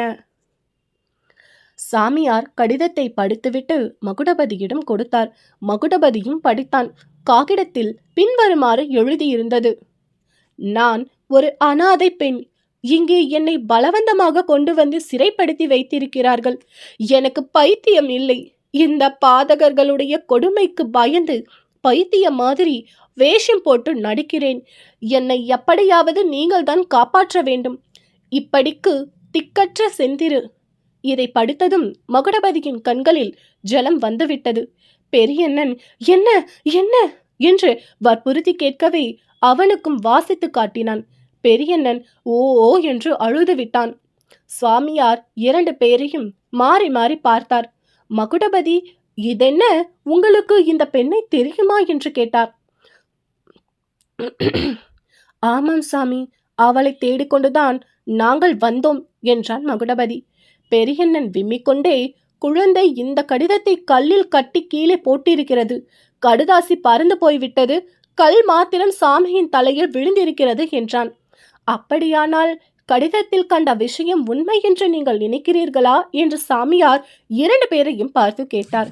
கொஞ்சம் கொஞ்சமாக எல்லா விஷயங்களையும் மகுடபதியும் பெரியண்ணனும் சாமியாருக்கு சொன்னார்கள். சாமியார் அளவு கடந்த ஆச்சரியத்திற்கு உள்ளானார்கள் என்று சொல்ல வேண்டியதில்லை. அதோடு அவருக்கு கொஞ்சம் பயமும் உண்டாயிற்று. கார்கோட கவுண்டரை பற்றி அவர் ஏற்கனவே பாரம்பரியமாய் கேள்விப்பட்டதுண்டு. அப்போது அவருடைய கொடுமைகளுக்கு உள்ளானவர்களிடம் நேரிலேயே விஷயங்களை கேட்டதும், அவ்வளவு பொல்லாத மனுஷனுடைய விரோதத்திற்கு பாத்திரமாக இந்த ஊரில் மடம் எப்படி நடத்த முடியும்? நம்முடைய தொண்டுக்கெல்லாம் விக்கினம் வந்துவிடும் போடிருக்கே என்று நினைத்தார். அதோடு காங்கிரஸ் தொண்டரான மகுடபதி இந்த விஷயத்தில் சம்பந்தப்பட்டிருக்கிறாள். அபாயம் அதிகமாயிற்று. சர்க்கார் அதிகாரிகளும் கார்கோட கவுண்டரின் பக்கம்தான் இருப்பார்கள். நம்முடைய பேச்சை நம்ப மாட்டார்கள். இவ்வளவுடன் கூட சங்கடத்தில் அகப்பட்டு கொண்டிருப்பது ஒரு பெண். நாமோ சந்நியாசி. பழி சுமத்த எங்கே இடுக்கு கிடைக்கும் என்று பார்த்து கொண்டிருக்கும் துர்த்தர்கள் தங்கள் காரியத்தை ஒருவேளை ஆரம்பிக்கலாம். இப்படியெல்லாம் இருந்த போதிலும் ஒரு அனாதை பெண்ணை பாவிகள் கொடுமையிலிருந்து காப்பாற்ற வேண்டியதும் அவசியம்தான் என்று சாமியார் முடிவு செய்தார். ஆனால் காரியம் கெட்டு போகாமல் இருக்க வேண்டுமானால் ரொம்பவும் ஜாக்கிரதையாக இருக்க வேண்டியதும் அவசியம். அவசரப்பட்டு ஒன்று கிடக்க ஒன்று செய்து மோசம் போய்விடக் கூடாது. வெகு நேரம் மகுடபதியுடனும் பெரியண்ணனுடனும் கலந்து யோசித்த பிறகு சாமியார் சொன்னதாவது, இந்த விஷயத்தில் நீங்கள் ஒன்றும் பிரவேசிக்க வேண்டாம். நீங்கள் தலையிட்டால் கட்டாயம் காரியம் கெட்டுப்போகும். இன்று ராத்திரி இங்கே தங்கிவிட்டு நாளைக்கு கோயம்புத்தூருக்கோ அல்லது கிராமத்துக்கோ புறப்பட்டு போங்கள். உதகமண்டலத்தில் ஒரு பெரிய உத்தியோகஸ்தரை எனக்கு நல்ல பழக்கம் உண்டு. நாளைய தினம் எனக்கு கொஞ்சம் உடம்பு சௌகரியமாகிவிடும். நானே நேரில் போய் அவருடன் பேசி எப்படியாவது அந்த பெண்ணை விடுதலை செய்ய பார்க்கிறேன். அதற்கு இந்த கடிதமே எனக்கு போதும். அவசரப்பட்டு ஏதாவது செய்தோமானால் எல்லாம் முடிஞ்சுவிடும். அந்த பெண்ணுக்கு ஏதாவது நேர்ந்துவிட்டால் அதன் பொறுப்பு நம்முடைய தலையில்தான் விடியும். கார்கோட கவுண்டரிடத்திலிருந்து அவளை விடுதலை செய்துவிட்டால் அப்புறம் அவளாச்சி நீயாச்சி என்று சாமியார் கூறியதை மறுத்து கூற மகுடபதிக்கு தைரியம் உண்டாகவில்லை. அவர் கூறுவதுதான் நியாயம், புத்திசாலித்தனம் என்று அவனுக்கு பட்டது. சரி சாமி, அப்படியே ஆகட்டும் என்றான். இனிமேலாவது நீங்கள் கொஞ்சம் பிரசாதம் எடுத்துக்கொண்டு சிரம பரிகாரம் செய்து கொள்ளுங்கள். ரொம்ப கஷ்டப்படுகிறீர்கள் என்றார் சாமியார். அவ்விதமே மகுடபதியும் பெரியண்ணனும் சாமியாரின் அறையிலிருந்து வெளிவந்து பிரசாதம் சாப்பிட்டார்கள். பிறகு மகுடபதி கிருஷ்ணன் என்கின்ற பையனிடம் தேவகிரி எஸ்டேட் பங்களா எங்கே இருப்பது என்பதை பற்றியும் போகும் வழியை பற்றியும் விவரமாக விசாரித்து கொண்டான். சற்று நேரத்திற்கெல்லாம் பெரியண்ணனை பார்த்து, பாட்டா, என்னால சும்மா உட்கார்ந்துருக்க முடியல. நான் போய் கொஞ்சம் ஊர் சுத்தி பார்த்துட்டு வரேன். நீ படுத்துக்கோ என்று சொல்லிவிட்டு போனான். அவன் போன சிறிது நேரத்துக்கெல்லாம் பெரியண்ணன் கிருஷ்ணனிடம், தம்பி, எனக்கு இங்கே ஒருவரை பார்க்கணும், போய் பார்த்துட்டு வந்துடுறேன். சாமியா கேட்டா 2 பேரும் ஊர் சுற்றி பார்க்க போயிருக்கிறாங்கன்னு சொல்லிடு என்று சொல்லிவிட்டு கிளம்பினான். சாமியார் சொன்ன யோசனை சரியானது என்று மகுடபதி ஒப்புக்கொண்ட போதிலும் செந்திருவை பார்க்காமல் திரும்ப அவன் மனம் ஒப்புக்கொள்ளவில்லை. உலகத்தை துறந்த சாமியாருக்கு மகுடபதியின் உள்ளம் செந்திருவை பார்க்க எப்படி துடித்தது என்பது தெரிவதற்கு நியாயமில்லை. ஆகவே அவரிடம் சொல்லாமல் எப்படியும் தேவகிரி எஸ்டேட் பங்களாவுக்கு போய் அவளை ஒரு தடவை கண்ணில் பார்த்துவிட வேண்டும். அப்போதுதான் தனக்கு நிம்மதியாக இருக்கும், திரும்ப வேண்டும் என்று அவன் தீர்மானித்து கொண்டான். கவுண்டர்கள் நேற்றுதான் வந்துவிட்டு போனார்கள். ஆகையால் இன்று இங்கே இருக்க மாட்டார்கள். பங்களாவுக்கு வெளித்தோட்டத்தில் அவள் வந்து உலாவுகிறாள் என்றும் தெரிகிறது. ஆகவே அவளை பார்ப்பது சாத்தியம்தான். பயப்படாத, நான் இருக்கேன் என்று 2 வார்த்தை சொல்வது கூட சாத்தியமாகலாம். ஏன் முடியாது? இந்த நோக்கத்துடன் தான் மகுடபதி இப்போது உதகமண்டலம் போகும் மலைச்சாலையில் போய்கொண்டிருந்தான். போகும்போது அவன் உள்ளத்தில் எத்தனையோ எண்ணங்கள் தோன்றின. செந்திரு உண்மையிலேயே அங்கே இருப்பாளா? நாம் பார்ப்போமா? அவளை விடுதலை செய்வதற்கு சாமியாரின் முயற்சியை நம்பி இருக்க வேண்டியதுதானா? ஆஹா, என்ன சமத்து அவள்! எப்பொழுதோ தோழியிடம் பேசின ஞாபகத்தை வைத்துக்கொண்டு பைத்தியம் போல் நடிக்கிறாளே. எல்லாம் உன் பேரில் உள்ள அன்பில் தானே என்று எண்ணிய போது மகுடபதிக்கு உள்ளம் புல்லரித்தது. அத்தகைய அன்புக்கு பாத்திரமாக நாம் என்ன செய்திருக்கிறோம்? எத்தனையோ நாவல்கள் படித்திருக்கிறோமே. இம்மாதிரி சந்தர்ப்பத்தில் உபயோகப்படக்கூடிய யுக்தி ஒன்றும் இப்போது ஞாபகத்திற்கு வரவில்லையே. தோட்டக்காரனிடம் ஏதாவது சொல்லி சிநேகிதம் செய்து கொண்டு பங்களாவுக்குள் போய் அவளை திடீரென்று ஓர் அலகில் தள்ளி பூட்டி விட்டால் என்ன? செந்திருவை அழைத்து கொண்டு நேரே ரயில் ஸ்டேஷனுக்கு போய் ரயிலேறி சென்னைக்கு போய்விடலாமா? ஆஹா, செந்திருவை போல் ஒரு வாழ்க்கை துணைவி மட்டும் இருந்தால் எப்படியெல்லாம் தேச தொண்டும் சமூக தொண்டும் செய்யலாம் என்ற மகுடபதி மனோராஜ்யம் செய்து கொண்டே நடந்தான். இதனால் வழி நடக்கும் களைப்பே அவனுக்கு தெரியவில்லை. கிருஷ்ணன் சொன்ன அடையாளப்படி சற்று தூரத்தில் ஒரு மேடான இடத்தில் பங்களா தெரிந்ததுதான் அவனுக்கு இப்போதைய நிலைமை ஞாபகம் வந்தது. பங்களா அருகில் தயங்கி போன முன்புற தோட்டத்தில் செந்திருவை பார்க்கும் ஆவலுடன் கண் கொட்டாமல் பார்த்தான். ஆனால் பங்களாவிலோ தோட்டத்திலோ மனித சஞ்சாரம் இருப்பதாகவே தெரியவில்லை. சற்று நேரம் கழித்து இன்னும் சமீபத்தில் சென்றான். இந்த பங்களாதானா அல்லது தவறான இடத்துக்கு வந்து விட்டோமா என்று அவனுக்கு சந்தேகம் உண்டாயிற்று. தோட்டத்தின் முன்கேட்டுக்கு அருகில் தைரியமாய் போனான். கேட்டின் கதவு திறந்து கிடந்தது. சரி, இந்த வீடு இல்லை என்று அவனுக்கு நிச்சயமாயிற்று. ஆயினும் உள்ளே போய் யாராவது இருந்தால் அவர்களை விசாரிக்கலாம் என்று போனான். பங்களா முகப்புக்கு அவன் வந்தபோது கதவை திறந்து கொண்டு ஒரு மனிதன் வெளியே வந்தான். அவனை பார்க்க பயங்கரமாய் இருந்தது. முரட்டு மனிதனாக காணப்பட்டான். ஒருவேளை இந்த பங்களாதானோ? இவன்தான் அந்த முரட்டு தோட்டக்காரனோ என்று தோன்றியது. படபடவென்று நெஞ்சம் அடைத்து கொண்டது. யார் நீ? யாரையா நீ என்று அந்த மனிதன் கேட்டதற்கு மகுடபதி சரியான பதில் சொல்லாமல், இது யார் பங்களாப்பா? வீட்டில் ஒருவரும் இல்லையோ என்றான். ஒருவரும் இல்லாமல் என்ன? உனக்கு யார் வேணும் என்று எழுந்து விழுந்தான் அம்மனிதன். வீட்டு எஜமான பார்க்கணும் என்றான் மகுடபதி தடுமாற்றத்துடன். உள்ள இருக்காரு போ. இந்த பங்களா இல்லை என்று மகுடபதிக்கு உறுதியாயிற்று. இருந்தாலும் இவ்வளவு தூரம் விசாரித்து விட்டு உள்ளே போகாமல் திரும்பக்கூடாது என்று நினைத்து கொண்டே வாசற்படியில் நுழைந்து நடையில் போனான். நடையில் வலது புறத்தில் ஒரு வாசற்படி இருந்தது. அதன் அருகில் அவன் போனதும் வெளி வாசற் கதவு திடீரென்று சாத்திய சத்தத்தை கேட்டு திடுக்கிட்டு திரும்பி பார்த்தான். அதே சமயத்தில் அறைக்குள்ளே இருந்து வாடாப்பா வா என்று ஒரு தெரிந்த குரல், பயங்கரமான குரல் கேட்டது. மகுடபதி திகிலுடன் அறைக்குள் நோக்கினான். அங்கே கையில் சுழல் துப்பாக்கியுடன் கள்ளிப்பட்டி கார்கோட கவுண்டர் நின்று கொண்டிருந்தான்.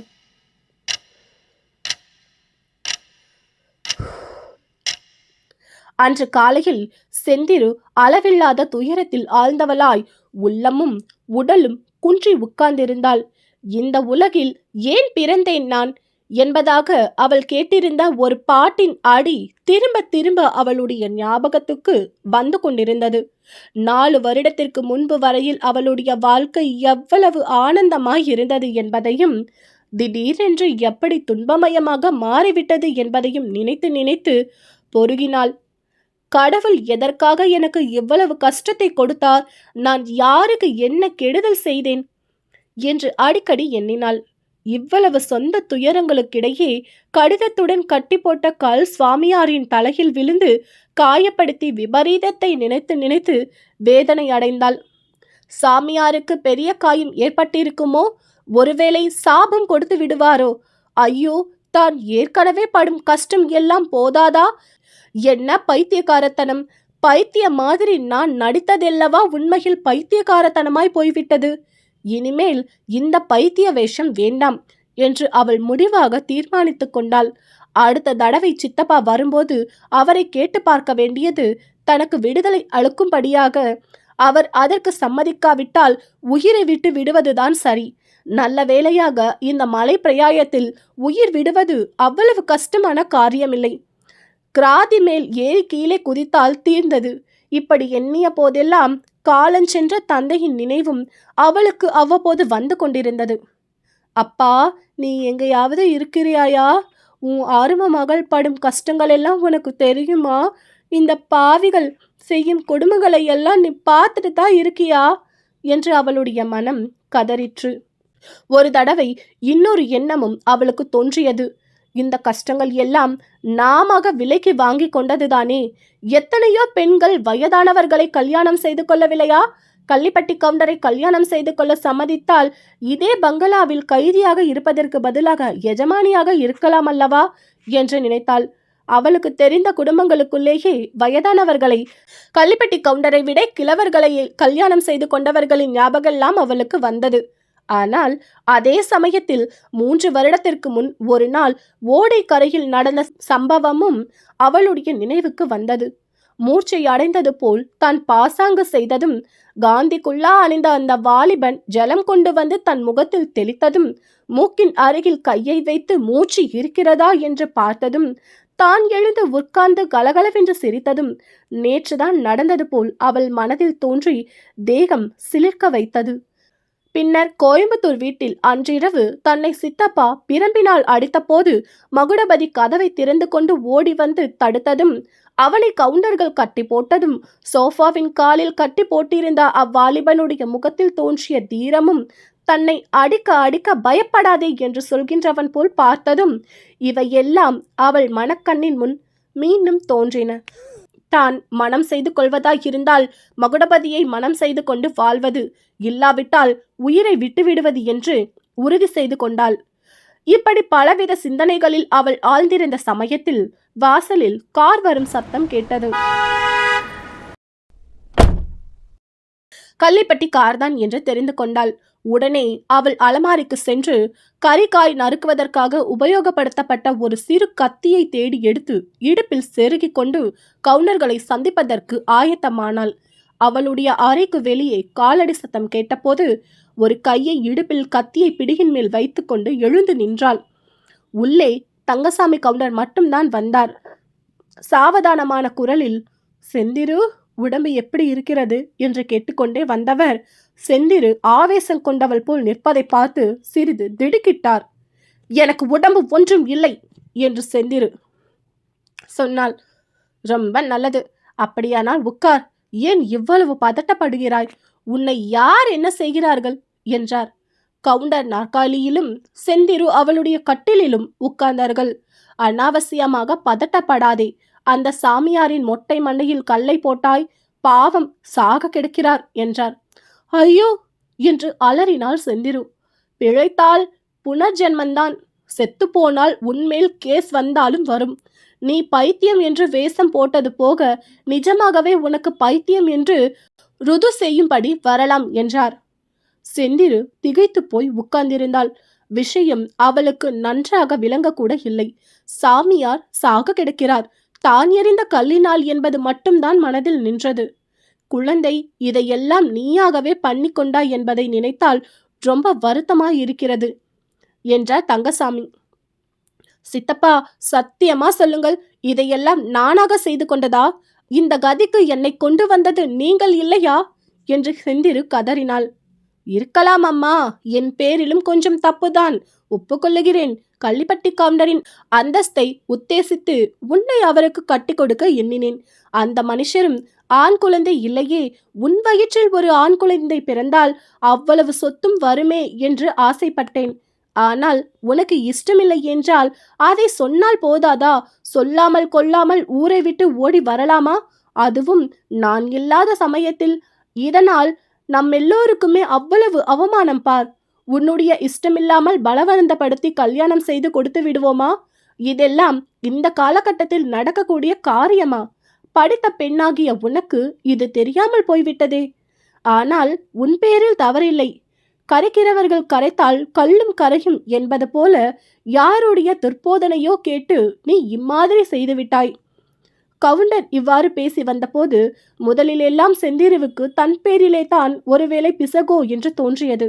ஆனால் கடைசியில் துர்போதனை என்றதும் அவர் மகுடபதியைத்தான் குறிப்பிடுகிறார் என்று அறிந்து கொண்டாள். அடங்கியிருந்த கோபம் எல்லாம் பொங்கியது. நான் யாருடைய துர்போதனையும் கேட்கவில்லை. அப்படி சொன்னால் பாவம் நீங்கள்தான் என்று ஆரம்பித்தாள். கவுண்டர் குறிப்பிட்டு, போனதை பற்றி இனிமேல் என்ன செந்திரு, 2 பேரும் அதையெல்லாம் மறந்து விடுவோம். நேற்று இரவு கனவில் அண்ணன் வந்தார். உன்னை நம்பி என் குழந்தையை ஒப்புவித்தேனே, எங்கேயடா என் குழந்தை என்று கேட்பது போல் இருந்தது. தூக்கத்தில் ஓவென்று அழுதுவிட்டேன். எல்லோரும் என்னை என்னவென்று கேட்டுக்கொண்டு வந்து விட்டார்கள் என்று சொல்லி வேறு பக்கம் திரும்பி கண்களை துடைத்து கொண்டார். செந்திருவுக்கு மனம் இலகிவிட்டது. அவளும் சேலை தலைப்பினால் முகத்தை மூடிக்கொண்டு விம்மி விம்மி அழத் தொடங்கினாள்.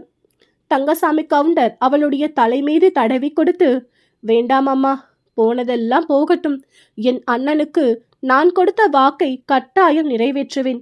நீ ஊருக்கே திரும்பி வந்துவிடு. கல்யாணத்தை பற்றி உன்னை இனிமேல் வற்புறுத்த மாட்டேன். நீ மேஜர் ஆவதற்கு இன்னும் 1.5 வருடம் தான் இருக்கிறது. அதுவரையில் பொறுத்திரு. அப்புறம் உன் இஷ்டம் போல் செய். இப்போது கிளம்பு, போகலாம் என்றார். மறுபடியும் ஏதாவது சூழ்ச்சி செய்கிறார்களோ என்று ஒரு நிமிடம் செந்திருவுக்கு சந்தேகம் தோன்றியது. ஆனாலும் இந்த மலைச்சிறையில் இருப்பதை காட்டிலும் ஊருக்கு போனாலும் பாதகமில்லை என்று கருதினாள். எனவே சித்தப்பாவுடன் புறப்பட சம்மதித்தாள். பங்களாவில் வாசலுக்கு வந்தபோது அங்கே கள்ளிப்பட்டி கவுண்டரை கண்டதும் அவளுக்கு நெஞ்சம் திடுக்கிட்டது. ஆனால் கள்ளிப்பட்டி கவுண்டர் அவர்களை தொடர்ந்து வந்த காரில் ஏறவில்லை. இது அவளுக்கு தைரியம் உண்டாகிற்று. அவர் இல்லாமலே கார் கிளம்பிய போது அவளுக்கு உற்சாகமே வந்துவிட்டது. இவர்களுக்குள் ஏதோ சண்டை போலிருக்கிறது. ரொம்ப நல்ல காரியம். அந்த பாவியின் சிநேகம் இல்லாவிட்டால் சித்தப்பா நல்லவராகவே ஆகிவிடுவார் என்று நினைத்தாள்.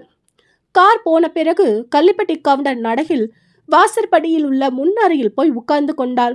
அங்கிருந்து ஜன்னல் வழியாக பார்த்தார். அந்த பங்களாவுக்கு வரும் பாதை நன்றாக தெரிந்தது. அடிக்கடி அந்த பாதையை கவுண்டர் ஆவலுடன் உற்று நோக்கிய வண்ணம் இருந்தார்.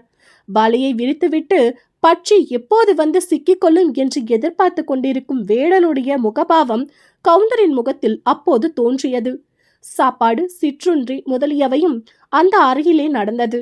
மேஜை டிராயரிலிருந்து அடிக்கடி கை துப்பாக்கியை எடுப்பதும் அதன் விசையில் விரலை வைப்பதும் மறுபடியும் மேஜைக்குள் வைத்து மூடுவதும் இருந்தார். தோட்டக்காரனையும் அடிக்கடி கூப்பிட்டு பாதியை பார்த்து கொண்டிருக்கும்படியும் யாராவது வருவது தெரிந்தால் உடனே தெரிவிக்கும்படியும் கட்டளையிட்டார். நேரம் ஆக ஆக அவருடைய பொறுமை குறைந்து வந்தது. அருகில் அங்கும் இங்கும் வேகமாக உலாவினார்.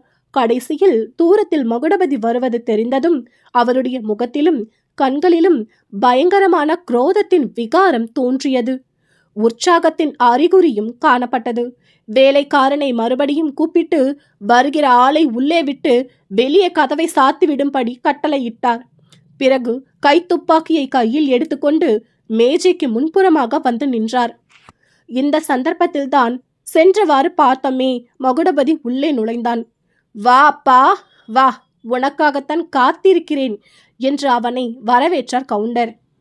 மகுடபதி சொல்ல முடியாத ஏமாற்றத்துடனும் பயங்கரத்துடனும் கார்கோட கவுண்டரையும் அவர் கையில் இருந்த துப்பாக்கியையும் மாறி மாறி பார்த்தான்.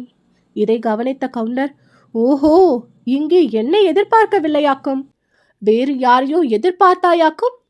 பாதகமில்லை, வா. முன் 2 தடவை என்னிடமிருந்து தப்பித்து கொண்டாய். இந்த தடவை தப்பிக்கவே முடியாது என்றார். கார்கோட கவுண்டர் இந்த தடவை தப்பிக்க முடியாது என்று சொன்னபோது மகுடபதி அதனுடைய உண்மையை பூரணமாக உணர்ந்தான். 1 நிமிட நேரத்திற்குள் அவன் உள்ளத்தில் 1000 எண்ணங்கள் தோன்றி மறைந்தன. ஆஹா, கடைசியில் இதுதானா முடிவு? இந்த கொலைக்காரன் கையில் சாவதற்கு தானா இவ்வளவு பிரயோஜனமும்? சாமியாரின் பேச்சை தட்டிவிட்டு வந்தேனே, பெரியண்ணன் எப்படி தவிப்பான்? ஐயோ செந்திரு, அவள் கதி என்ன? அடுத்த ஜென்மத்திலாவது அவளை அடைவோமா? என்னடா திருட்டு மொழி முழிக்கிற? இங்க எதற்காக வந்தாய்? இது உன் அப்பன் வீடா என்று கவுண்டனின் கடுமையான குரலை கேட்ட மகுடபதி சுயநினைவை அடைந்தான். உன் அப்பா வீடா என்ற கேள்வி அவனுக்கு என்னவெல்லாமோ ஞாபகங்களை உண்டாக்கியது. தான் தாய் தந்தையில்லாத அனாதை என்பதும் திருவிழா கூட்டத்தில் கிடந்து அகப்பட்டவன் என்பதும் நினைவுக்கு வந்தது. வளர்ப்பு பெற்றோர்களில் தகப்பனார் காலமாகிவிட்டார். தாயார் மட்டும்தான் வேங்கைப்பட்டி கிராமத்தில் ஓர் இடிந்த வீட்டில் இருக்கிறாள். ஐயோ, தன்னை எத்தனையோ அன்பாய் வளர்த்த அந்த அம்மாள் இவ்விதம் தான் செத்ததை அறிந்தால் எவ்வளவு துக்கப்படுவாள். ஏற்கனவே பலவித துயரங்களினாலும் ஏமாற்றங்களினாலும் இலகியிருந்த மகுடபதியின் உள்ளம் இந்த நினைவினால் ரொம்பவும் உருகிவிட்டது. அவன் கண்களில் குபீரென்று நீர் ததும்பியது. அடே கோழை, அழுகிறாயா? உன் வீர தீரம் எல்லாம் இவ்வளவு தானா? மீட்டிங்குகளிலே பிரமாதமாய் பேசினது எல்லாம் வெறும் வாய்ப்பேச்சு தானா? கல்லை ஒழிப்பதற்காக உயிரையும் கொடுப்பேன் என்றெல்லாம் வீரவசனம் பேசினாயே, இப்போது பெண் பிள்ளை மாதிரி அழுகிறாயே என்றார் கவுண்டர். மகுடபதியின் உள்ளத்தில் அமுங்கி கிடந்த கோபமெல்லாம் பொங்கி எழுந்தது. பாவி, துரோகி என்று ஆரம்பித்தான். ஆனால் ஆத்திர மிகுதியினால் ஒன்றும் பேச முடியவில்லை. அவ்வளவுதானா என்று கவுண்டர் கூறி என்று பயங்கரமாய் சிரித்தார். கொலைகாரா என்று பல்லை கடித்து கொண்டு, அப்புறம் அப்புறம் என்ன? அப்புறம் நீ நரகத்துக்கு தான் போவ. உன்னோடு பேச எனக்கு இஷ்டம் இல்லை. உன் எதிரில் நிற்பதே பாவம். துப்பாக்கியை வைத்துக்கொண்டு ஏன் நிற்கிறாய்? குண்டு இருக்கிறதா இல்லையா? வெறும் ஓட்ட துப்பாக்கியா என்று மகுடபதி ஏவினான். செத்து போவதற்கு அவ்வளவு அவசரமா என்றான் கவுண்டன். அவசரம்தான். உன்னை போன்ற பாவிகள் உலகத்தில் இருக்கிறதை விட இறந்து போவதே மேல். அப்படியானால் உயிரோடு இருக்கவே உனக்கு இஷ்டம் இல்லையா? இதை கேட்டதும் மகுடபதிக்கு சிறிது நம்பிக்கை உண்டாயிற்று. ஒருவேளை கார்கோட கவுண்டரின் மனது கூட இலகிவிட்டதோ? தன்னை கொள்வதற்கு அவருக்கு மனம் வரவில்லையோ? இல்லாவிட்டால் இத்தனை நேரம் ஏன் தயங்கிக் கொண்டு நிற்கிறார்? அவருடைய மனது உண்மையில் இலகியிருக்கும் பட்சத்தில் இந்த சமயத்தில் கொஞ்சம் போதனை செய்து அவர் மனதை திருப்ப முயல்வதே மேலல்லவா? மகாத்மா அவருடைய அஹிம்சா தர்மம், அன்பு, மதம் எல்லாம் மகுடபதியின் நினைவில் தோன்றின. பகைவனுக்கருள்வாய் என்னும் பாரதியார் பாட்டின் வரிகளையும் நினைவுபடுத்திக் கொண்டான். தன்னுடைய துவேஷம், கோபம் எல்லாவற்றையும் அடக்கி கொண்டு முகத்தில் மலர்ச்சியை வருவித்துக் கொண்டு கவுண்டரை பார்த்து சொன்னான். அப்படியொன்றும் நான் வாழ்வை வெறுத்து விடவில்லை. இந்த உலகத்தில் ஜீவித்திருக்கத்தான் விரும்புகிறேன். தேசத்துக்காக இன்னும் எவ்வளவோ தொண்டுகளை செய்ய விரும்புகிறேன். இந்த பாரத பிரதேசம் சுதந்திரம் அடைய ஆசைப்படுகிறேன். இந்த குடியரசின் முதலாவது பிரசிடென்டாக பண்டித ஜவஹர்லால் நேரு வருவதை பார்க்க விரும்புகிறேன். நீங்களும் இந்த தேசத்தில் பிறந்தவர்தான், பாரத மாதாவின் புதல்வர்தான். உங்கள் கையினால் சாவதை காட்டிலும் போலீஸ் துப்பாக்கியினால் சாக நேர்ந்தால் எவ்வளவோ சந்தோஷமாக உயிரை விடுவேன் ஐயா. உண்மையில் உங்களுக்கு நான் என்ன கெடுதல் செய்தேன்? எதற்காக என்னை நீங்கள் கொன்று பாவத்துக்குள்ளாக வேண்டும்? உங்களுடைய ஹிருதயத்தில் கையை வைத்து சொல்லுங்கள். மகுடபதியின் பேச்சினால் கவுண்டரின் மனம் எவ்வளவு தூரம் மாறியதோ என்னமோ தெரியாது. அவர், இந்த பிரசங்கமெல்லாம் வேண்டியதில்லை. நீ உயிர் தப்ப வேண்டுமானால் அதற்கு வழி இருக்கிறது என்றார். மகுடபதி மௌனமாயிருந்தான். அவன் உள்ளத்தில் மறுபடியும் சந்தேகங்கள் தோன்றின. இங்கே வா, இந்த காகிதத்தில் கையெழுத்து போட்டாயானால் இங்கிருந்து பிழைத்து போகலாம் என்று கவுண்டர் சொல்லி தம்முடைய சட்டை பையிலிருந்து ஒரு காகிதத்தை பவுண்டன் பேனாவையும் எடுத்து மேஜை மேல் வைத்தார். மகுடபதி தயக்கத்துடன் மேஜை அண்டை வந்து நெருங்கினான். மேஜை மேல் விரித்து வைத்திருந்த காகிதத்தை படிக்கத் தொடங்கினான். பக்கத்தில் கவுண்டர் கையில் பிடித்த துப்பாக்கியுடன் நின்று கொண்டிருந்தார். காகிதத்தில் சில வரிகள் படித்ததுமே மகுடபதியின் ரத்தம் கொதிக்க தொடங்கியது. ஆத்திர மிகுதியினால் மண்டை வெடித்துவிடும் போலிருந்தது. பக்கத்தில் நின்ற கவுண்டரை அவனுடைய உடம்பின் ஒவ்வொரு அணுவும் வெறுத்தது. அந்த காகிதத்தில் என்ன எழுதியிருந்தது என்றால், கல்லுப்பட்டி மகா லாலா ஸ்ரீ கார்கோட கவுண்டர் அவர்களுக்கு மகுடபதி தாழ்மையுடன் நமஸ்காரம் செய்து எழுதி கொண்ட விண்ணப்பம். நான் இத்தனை நாளும் செய்த குற்றங்களை மனப்பூர்வமாக ஒப்புக்கொண்டு தங்களுடைய மேலான மன்னிப்பை கோருகிறேன். காங்கிரஸ் தொண்டன் என்று நான் வேஷம் போட்டுக்கொண்டு பணம் வசூலித்து துர்மார்க்கமான காரியங்களை உபயோகப்படுத்திற்கு அதை பயன்படுத்தினேன் என்பது உண்மை. தங்களுடைய கான்ட்ராக்டில் உள்ள கள்ளுக்கடை மறியல் செய்யாமல் இருப்பதற்காக தங்களிடம் பணம் கேட்டது நிஜம். தாங்கள் கொடுக்காதபடியினால் தங்களுடைய கள்ளுக்கடைகளில் கடுமையான மறியல் நடத்தியதும் நிஜம். சிங்கமேடு தங்கசாமி கவுண்டர் தமகனார் பெண் செந்திரு சித்த சுவாதீனம் இல்லாமல் இருப்பது தெரிந்தும் அவளுடைய நகைகளை அபகரிக்கும் எண்ணத்துடன் அவளை ஊரை விட்டு கடத்தி கொண்டு போனேன். பெரியண்ணன் வந்து என்னை கைப்பிடியாய் பிடித்த போது அவனை கத்தியால் குத்திவிட்டேன். இப்பேற்பட்ட பாதகமான காரியங்களையெல்லாம் செய்ததன் பொருட்டு மிகவும் பச்சாதாபப்படுகிறேன். தாங்களும் மகாலால ஸ்ரீ தங்கசாமி கவுண்டரும் ரொம்பவும் பெரிய மனது செய்து என்னை இந்த தடவை மன்னித்து விட்டுவிட்டால் இனிமேல் இப்பேற்பட்ட துர்க்காரியங்களில் இறங்குவதில்லை என்று கடவுள் சாட்சியாக பிரமாணம் செய்கிறேன். அதோடு இந்த கோயம்புத்தூர் ஜில்லாவில் அடி வைப்பதில்லை என்றும் பிரமாணம் செய்கிறேன். துராக்கிரமாக இன்றைக்கு உங்களுடைய பங்களாவில் நுழைந்ததற்காகவும் என்னை மன்னித்து விடும்படி வேண்டிக் கொள்கிறேன். கடிதத்தை எப்படியோ முழுவதும் மகுடபதி படித்துவிட்டு முடித்தான். ஆனாலும் கடிதத்தை விட்டு கண்களை அகற்றாமல் தீவிரமாக யோசனை செய்ய தொடங்கினான். இந்த காகிதத்தில் தன்னை கையெழுத்திடச் செய்யும் நோக்கம் இன்னதென்பது அவனுக்கு ஸ்பேஷாக விளங்கியது. செந்திருவிடம் இதை காட்டி தன்னிடம் அளவில்லாத அருவருப்பு அவளுக்கு உண்டாகும்படி செய்வார்கள். இன்னும் பலருக்கும் பகிரங்கப்படுத்தி கோயம்புத்தூர் ஜில்லாவில் தான் தலை காட்ட முடியாதபடி செய்வார்கள். காங்கிரசின் பெயருக்கே அழியாத மாசு தன்னால் உண்டாகிவிடும். இந்த காகிதத்தில் கையெழுத்து போட்டு உயிரை காப்பாற்றிக் கொள்வதை காட்டிலும் உயிரை விட்டு விடுவதே மேல். சித்திரவதை செய்தாலும் இதில் கையெழுத்து போடக்கூடாது. ஆனால் தான் உயிரை விட ஏன் வேண்டும்? இப்பேற்பட்ட பாதகன் உலகத்தில் ஏன் ஜீவித்திருக்க வேண்டும்? தான் சாக வேண்டி இருந்தாலும் இவனை கொன்றுவிட்டு ஏன் சாகக்கூடாது? ஆம், மகுடபதி பல்லை கடித்து கொண்டு அவ்விதம் தீர்மானித்தான். எப்படியாவது இன்றைக்கு இந்த கொடும் பாதகனை யமலோகத்துக்கு அனுப்பிவிட வேண்டும். பிறகு தனக்கு என்ன கதி நேர்ந்தாலும் பாதகமில்லை. ஆனால் எப்படி எப்படி எப்படி இவன் கையில் உள்ள துப்பாக்கியை பிடுங்கிக் கொண்டு சுட்டால் என்ன? அது சாத்தியமா? படேரென்று தட்டிவிடலாமா? ஆளையே பலமாக பிடித்து தள்ளிவிடலாமா?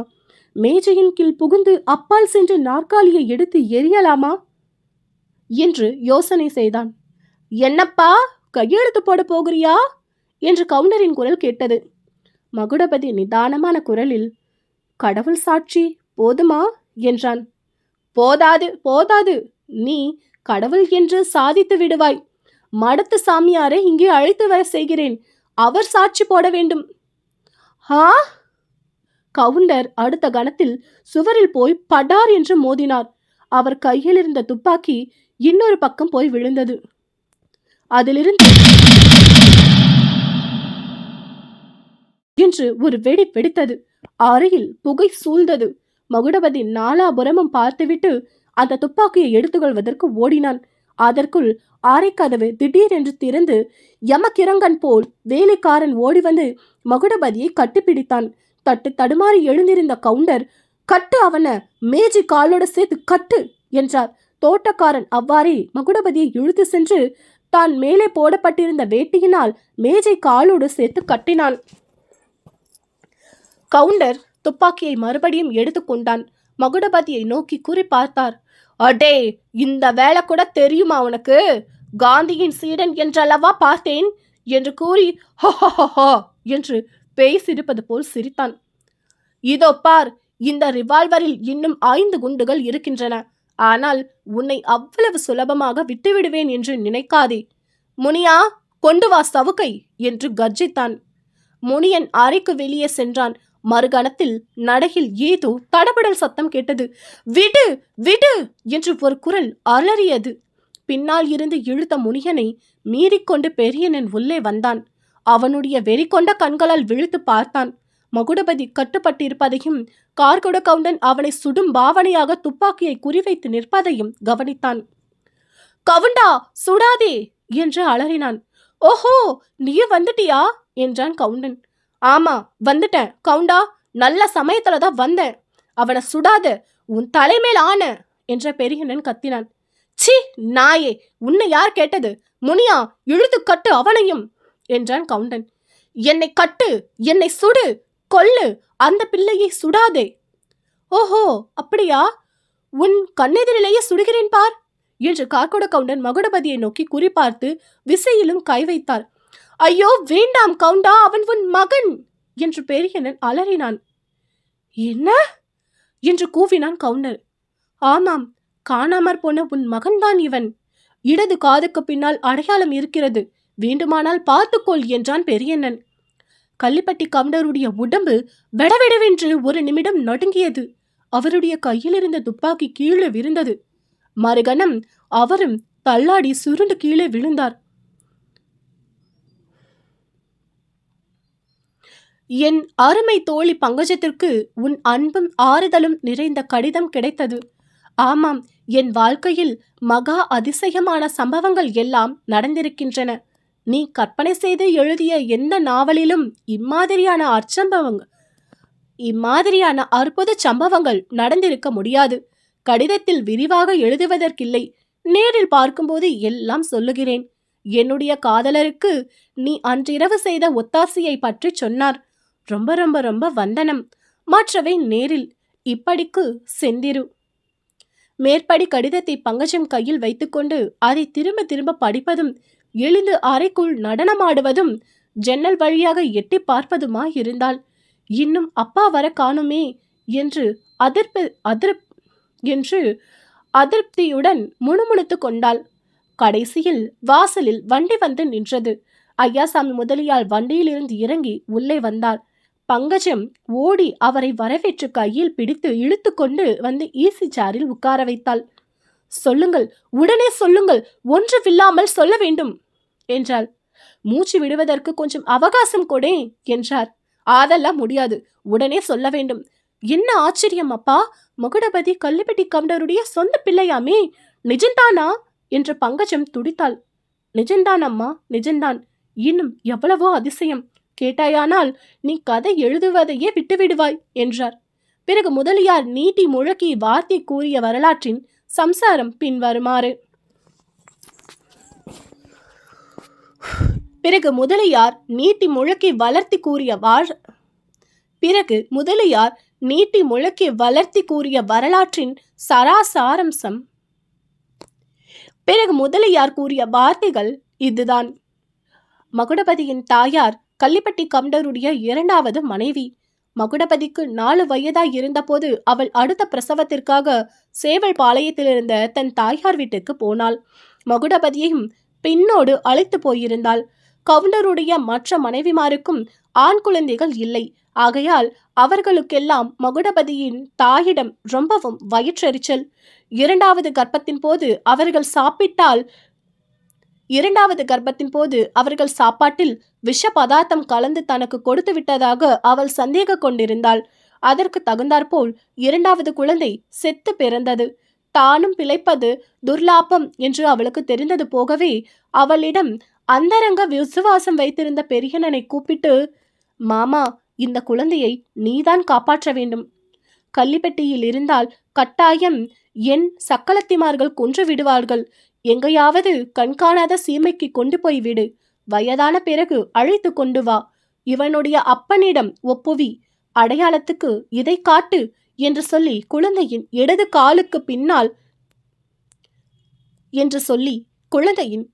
காதுக்கு பின்னால் முக்கோணம் போல் இருந்த 3 மச்சங்களையும் காட்டினாள். தான் ரகசியமாக சேர்த்து வைத்திருந்த பணத்தையும் தன் நகைகளையும் கூட பெரியண்ணனிடம் கொடுத்து தான் சொன்னபடி செய்வதாக அவனிடம் சத்தியமும் வாங்கி கொண்டாள். இதெல்லாம் அவளுடைய பிறந்த வீட்டில் கூட யாருக்கும் தெரியாது. பெரியண்ணன் அன்றிரவை குழந்தையை எடுத்துக்கொண்டு கிளம்பிவிட்டான். ரயிலில் ஏறினால் தெரிந்து போய்விடும் என்று கால்நடையாகவே சில நாள் பிரயாணம் செய்து கொண்டு போனான். குழந்தைக்கு பெரியண்ணனிடம் ஆசை உண்டு என்றாலும் தாயார் பாட்டி முதலியவர்களை பிரிந்ததனாலும் ஊராய் போனதனாலும் ரொம்பவும் அழுது தவித்து கொண்டிருந்தது. பெரியண்ணன் பழனிக்கு போன போது அங்கே கிருத்திகை உற்சவம் பலமாக நடந்து கொண்டிருந்தது. ஏக கூட்டம். பெரியண்ணன் எவ்வளவோ நல்லவன்தான், ஆனால் மதுபான பழக்கமுள்ளவன். ஒரு கள்ளுக்கடை பக்கத்தில் குழந்தையை விட்டுவிட்டு கடைக்கு போனான். திரும்பி வந்து பார்த்தால் குழந்தையை காணும். அலறி புடைத்துக்கொண்டு அந்த உற்சவ கூட்டத்தில் தேடு தேடு என்று தேடினான். பிரயோஜனப்படவில்லை. உற்சவம் முடிந்த பிறகும் 1 மாதம் வரையில் பழனியில் தங்கி தெரு தெருவாய் பைத்தியக்காரன் போல் சுற்றி அலைந்து கொண்டிருந்தான். பிரயோஜனப்படவில்லை. ஊருக்கு திரும்பி போகவும் மனம் வரவில்லை. ஆகவே கண்டிக்கு போய்விட்டான். பல வருடம் கழித்து திரும்பி வந்து கோயம்புத்தூர் ஜில்லாவிலேயே பெரிய குடிகாரன் என்று பெயர் வாங்கினான். இப்படிப்பட்ட சமயத்திலேதான் அவன் காங்கிரஸ் தொண்டு செய்து வந்த மகுடபதியை சந்தித்தான். முதலில் பரம விரோதியிலிருந்து கேஸில் தனக்கு சாதகமாக பேசி விடுதலை செய்த பிறகு அவனுக்கு ரொம்ப வேண்டியவனாகி மதவிலக்கு பிரச்சாரமும் செய்து வந்தான். மகுடபதி ஒரு நாள் தனக்கு தாய் தகப்பன் இல்லை என்றும் தன்னுடைய வளர்ப்பு பெற்றோர்கள் பழனி உற்சவ கூட்டத்தில் தன்னை கண்டெடுத்தார்கள் என்றும் சொன்னபோது பெரியண்ணனுக்கு தூக்கி வாரி போட்டது. மகுடபதி நன்றாய் தூங்கும் சமயத்தில் அவனுடைய இடது காதை மடித்து பார்த்து அடையாளம் இருப்பதை தெரிந்து கொண்டான். அதை தக்க சமயத்தில் வெளியிட வேண்டும் என்றும் காத்திருந்தான். கூனூர் மடத்திலிருந்து மகுடபதி கிளம்பிய போது பெரியண்ணனுக்கு மனது சமாதானம் ஏற்படவில்லை. கொஞ்ச தூரம் பின்னாலேயே அவனை தொடர்ந்து போனான். தக்க சமயத்தில் பங்களாவுக்குள் தோட்டக்காரனை மீறிக்கொண்டு நுழைந்து உண்மையை வெளியிட்டு மகுடபதியின் உயிரை காப்பாற்றியதுடன் கள்ளிப்பட்டி கவுண்டரையும் புத்திரஹஸ்தி பாவத்திலிருந்து காப்பாற்றினான். எல்லாம் கேட்ட பிறகு, சரியப்பா, இப்போது எப்படி இருக்கிறார்கள்? எல்லோரும் சந்தோஷமா இருக்கிறார்களா என்று பங்கஜம் கேட்டாள். சந்தோஷத்துக்கு என்ன குறைவு? கார்கோட கவுண்டர் மட்டும்தான் படுத்த படுக்கையாகிவிட்டார். ஏற்கனவே அவருக்கு கொஞ்சம் பட்சவாத ரோகம் உண்டாம். இந்த அதிர்ச்சியினால் அது முற்றிவிட்டது. கை கால்கள் கூட அசைக்க முடியாமல் கிடக்கிறார். ஆனாலும் செய்ய வேண்டியதெல்லாம் செய்துவிட்டார். சொத்தையெல்லாம் மகுடபதிக்கு உயில் எழுதி வைத்திருக்கிறார். பையன் இருக்கிறானோ, உத்தமமான குணம், உயர்ந்த நோக்கம், பூர்வீகமான சொத்தை மட்டும் தான் வைத்துக்கொண்டு கள்ளுக்கடையில் வந்த பணத்தை எல்லாம் தர்மத்துக்கு கொடுத்து விடுகிறானாம். கூனூர் சச்சிதானந்த மடத்துக்கு நல்ல வேட்டை. நமது சைவ சித்தாந்த கழகத்துக்கு கூட நன்கொடை கேட்டிருக்கிறேன். இருக்கட்டும் பங்கஜம், அந்த பையன் நம்ம வீட்டில் வந்து ஒரு நாள் சமையல் பண்ணினாம். நீதான் அவனுக்கு பணம் கொடுத்து கூனூருக்கு அனுப்பினாயாமே என்றார். ஆமாம் அப்பா, பலே கைக்காரினி. உன் தோழிக்கு உன்னை உடனே பார்க்க வேண்டுமாம். இன்னும் எத்தனையோ அந்தரங்கம் உன்னிடம் பேச வேண்டுமாம். நாளைக்கே புறப்பட்டு வர சொல்லி இருக்கிறாள். நாளைக்கா அப்பா? இன்றைக்கே புறப்படக்கூடாதா என்றாள் பங்கஜம். சிங்கமேட்டு ஓடைக்கரை இந்த வரலாற்றில் ஒரு முக்கியமான ஸ்தானம் வகிக்கிறது. அந்த அழகான இடத்துக்கு இன்னொரு தடவை போகாமல் கதையை முடிக்கலாமா?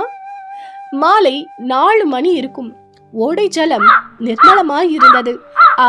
ஆங்காங்கே கரையோரத்தில் உட்கார்ந்திருந்த வெண்கொக்குகள் நீரில் பிரதிபலித்தன. ஓடை கரையில் இருபுறமும் வளர்ந்திருந்த கல்யாண முருங்கை மரங்களில் இளந்தளிர்களும் சிவப்பு பூக்களும் குலுக்கிக் கொண்டிருந்தன. மந்தகாலமான தவழ்ந்து வந்த குளிர்ந்த காற்றில் அவை லேசாக ஆடின. மரக்கிளைகளில் உட்கார்ந்திருந்த குருவிகள் ஒன்றன் மூக்கை ஒன்று கொத்தி கலகலவென்று சந்திப்பதும் சப்பிப்பதும் அவ்வப்போது ஜிவ்வென்று பறந்து போய் திரும்பி வந்து உட்கார்ந்து விளையாடி கொண்டிருந்தன. குருவிகள் குரலுடன் போட்டியிடுவது போல் கலகலவென்று பெண்கள் சிரிக்கும் ஒலி கேட்டது. பங்களாவின் பக்கமிருந்து 2 இளம் பெண்கள் வந்து கொண்டிருந்தார்கள். கைகோத்து கொண்டு நடந்த அவர்களுடைய முகத்தில் குதூகலம் தாண்டவமாடியது. அவர்கள் வேறு யாருமில்லை, செந்திரவும் பங்கஜதும் தான். பங்கஜம் குரல்தான் ஓங்கி இருந்தது. எந்த மரண்டி அது? அதோ தெரிகிறதே, அதுவா? நீ எப்படி படுத்துக் கொண்டிருந்தாய்? கண்ணை எவ்விதம் மூடிக்கொண்டிருந்தாய்? அவன் என்ன செய்தான் என்றெல்லாம் நடந்தது போலவே காட்ட வேண்டும். நீ என்ன பேசினாய்? அவன் என்ன பதில் சொன்னான் என்பதையெல்லாம் ஒரு வார்த்தை விடாமல் நீ சொல்ல வேண்டும் என்று பங்கஜம் மூச்சு விடாமல் பேசிக்கொண்டே வந்தாள். செந்திரு சிரித்துக்கொண்டே ஓடி ஒரு மரத்துக்கு வந்ததும், இந்த மரந்தானடி என்றாள். சரி, நான் தான் அந்த காந்தி குல்லாக்காரன் என்று வைத்துக் கொள்ளேன். நீ என்ன செய்தாய்? அந்த மாதிரியே செய்து காட்டு என்றாள் பங்கஜம். செந்திரு தரையில் படுத்துக்கொண்டு கண்ணையும் மூடிக்கொண்டாள். அப்போது பங்கஜம் நாடக மேடை கதாநாயகனுடைய தோரணையில் செந்திருவின் பக்கத்தில் மண்டியிட்டு உட்கார்ந்து, என் கண்ணே, கண்மணியே, தாமரை இதழையும் கருவண்டையும் மீனையும் வேலையும் ஒத்தவன் அழகான கண்களை திறந்து என்னை பாரே என்று சொல்லிக்கொண்டு சட்டென்று குனிந்து செந்திரவின் கன்னத்தில் முத்தமிட்டாள். குபீர் என்று சிரித்துக்கொண்டு செந்திரு எழுந்து உட்கார்ந்தாள். பங்கஜம் அவளுடைய கழுத்தை கட்டிக்கொண்டு, அடியே, நிஜமாக சொல், இப்படித்தானே அவன் உண்மையில் செய்தான்?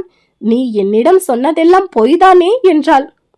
16, 17 வயது பெண்கள் 2 பேர் சேர்ந்தால் அவர்களுடைய பேச்சு கொஞ்சம் அசட்டு பிசட்டும் என்றும் தத்து பித்து என்றும் இருப்பதில் வியப்பில்லை அல்லவா?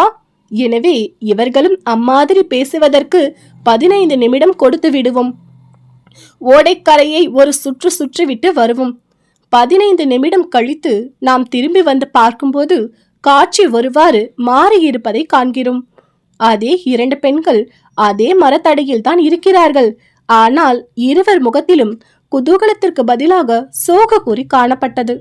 செந்திருவின் கண்களில் ஜலம் ததும்பிக் கொண்டிருந்தது. மறுபடியும் இந்த ஓடைக்கரையில் இவ்வளவு சந்தோஷமாக ஒரு நாள் உட்கார்ந்திருப்போம் என்று நான் சொற்பனத்தில் கூட எண்ணவில்லை. பங்கஜம் என்றாள் செந்திரு. போனதை பற்றி இனிமேல் என்ன? கடவுள் அருளால் எல்லாம் தான் சந்தோஷமாக முடிந்துவிட்டதே என்றாள் பங்கஜம். கடவுள் அருள்தான், சந்தேகமே இல்லை. 1 தடவையா 2 தடவையா? கடைசியில் தான் பாரேன், பெரியண்ணன் கவுண்டன் இன்னும் 5 நிமிடம் கழித்து வந்திருந்தால் என்ன நேர்ந்திருக்கும்? ஐயோ, நினைப்பதற்கே பயமாயிருக்கிறது என்று செந்திரு கூறிய போது அவளுடைய உடம்பு நடுங்கியது. என்ன ஆக இருக்கும்? சொந்த பிள்ளையை தகப்பன் சுற்று கொண்டிருப்பான். எனக்கு என்ன அதிசயம் என்றால், அப்பேற்பட்ட தகப்பனிடத்தில் திடீரென்ற பிள்ளைக்கு இவ்வளவு வாஞ்சையும் பக்தியும் எப்படி உண்டாயிற்று என்பதுதான் உலக இயற்கைக்கு மாறாய் தோன்றுகிறது எனக்கு. கடவுள்தான் அவரை தண்டித்து விட்டாரே பங்கஜம். இனிமேல் சாகிற வரையில் அவர் படுத்த படுக்கையாய்த்தான் கிடக்க வேண்டும். கை கால் சுவாதீனமே இராதாம். படுக்கையில் எழுந்து உட்கார வேண்டுமானால் 2 பேர் பிடித்து தூக்கிவிட வேண்டுமாம்.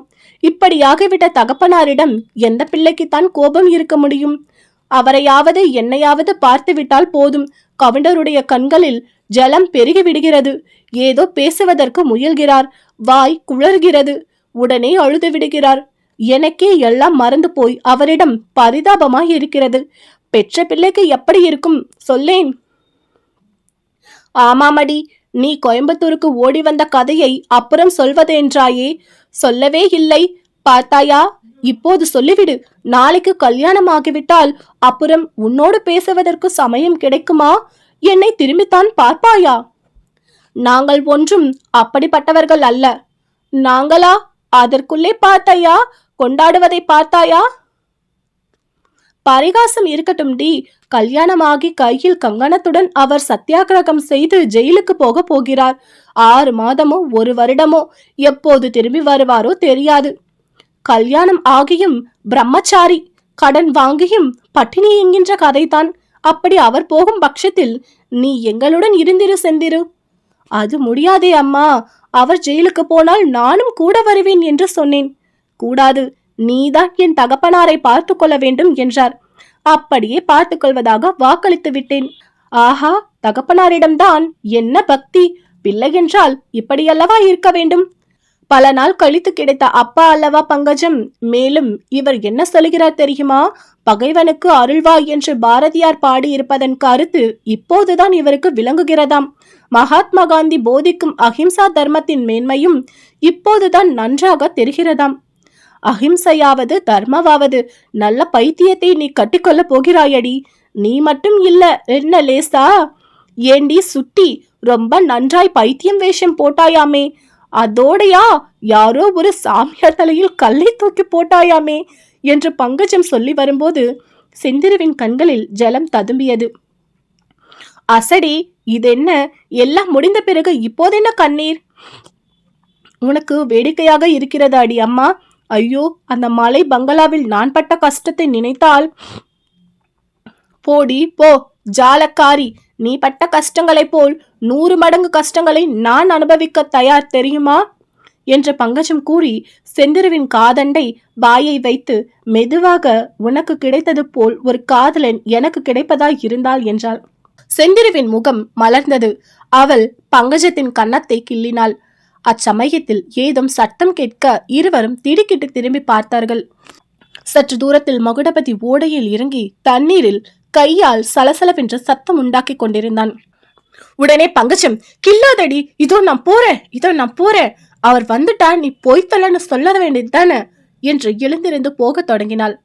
வழியில் ஓடை அருகில் நின்று மகுடபதியை பார்த்து, ஓய் தவசு பிள்ளை, உன் மாதிரி எல்லாம் இனிமேல் ஏய்க்க முடியாதே, நன்றாய் சமையல் செய்ய வேண்டும், இல்லாவிட்டால் செந்திரு உம்மை லேசில் விடமாட்டாள் என்றாள்.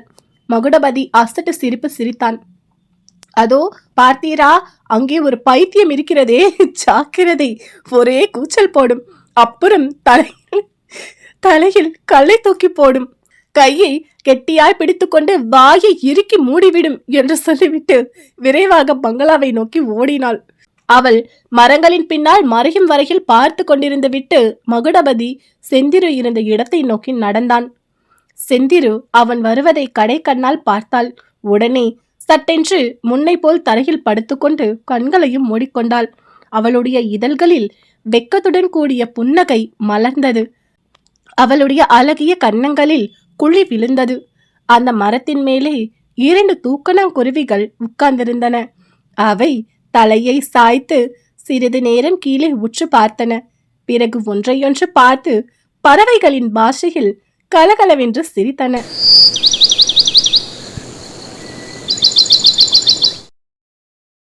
ஓகே சகோஸ், செந்திருவின் காதல் கதை அற்புதமா, மிக மிக அற்புதமா முடிஞ்சது. இந்த கதையிலிருந்து நீங்க என்ன லெசனை லேர்ன் பண்ணிக்கிட்டீங்க? ஒரு பெண்ணிற்கு எந்த விதமான சூழ்நிலை வந்தாலும் அவளுடைய தைரியத்தை விடக்கூடாது, அவளுடைய தன்னம்பிக்கையை விடாம போராடணும், எப்பேற்பட்ட சந்தர்ப்பத்திலையும் தன்னை காப்பாத்திக்கொள்ள தெரிஞ்சுக்கணும் அப்படின்றத நாம தெரிஞ்சுக்கலாம். அது மட்டும் அல்லாம மகுடபதியை பார்க்கும்போது தன்னை நம்பி வந்தவங்களை எந்த காரணத்தாலும் கைவிடக்கூடாது அப்படின்ற ஒரு தன்னம்பிக்கையோட போராடினாரு. அவரோட தைரியத்தையும் நாம பாராட்டணும். பெரியண்ணன் மகுடபதியை பற்றிய உண்மையை காப்பாற்றணும் அப்படின்றதுக்காகவே தன்னுடைய உயிரை கையில பிடிச்சுக்கிட்டு ஓடி வந்தாரு. இப்படி ஒவ்வொரு கதாபாத்திரமும் நமக்கு ஒவ்வொரு விஷயங்களை எடுத்து கூறினது. எப்படி இருந்ததுங்க இந்த கதை? பிடிச்சிருந்ததா? இந்த கதை முழு நீள கதையா உங்களுக்கு வேணும்னா கமெண்ட் செக்ஷன்ல பதிவிடுங்க. அடுத்த காணொலியா அதை நான் பதிவேற்றம் செய்யறேன். இந்த கதை உங்களுக்கு பிடிச்சிருந்தா ஒரு லைக் பண்ணுங்க. கஷ்டப்பட்டு என்னோட பேசின குரலுக்காக இதை ஷேர் பண்ணுங்க. அப்படியே கொஞ்சம் சப்ஸ்கிரைபும் பண்ணிடுங்க. அண்ட் அது மட்டும் இல்லாம நம்மளோட காணொலி பக்கத்துல அகநானூற்று காதல் கதைகள் சொல்லிட்டு ஒரு அகநானூற்று சீரீஸ் போட்டுட்டு இருக்கோம். டிஸ்கிரிப்ஷன்ல பிளேலிஸ்ட் இருக்கும், கிளிக் பண்ணி பாருங்க. ரொம்பவே அற்புதமான காதல் கதைங்க அது. மீண்டும் அடுத்த காணொலியில் உங்களை சந்திக்கும் வரை உங்களிடமிருந்து விடைபெறுவது ஒன்லி காதல் ஸ்டோரிஸ் வித் மஹி. உங்களுக்கு பிடிச்ச ஏதாவது கதைய, அதுவும் காதல் கதையா இருந்தா சஜஷன் பண்ணுங்க. அடுத்த கதை உங்களோடதா கூட இருக்கலாம். நன்றி.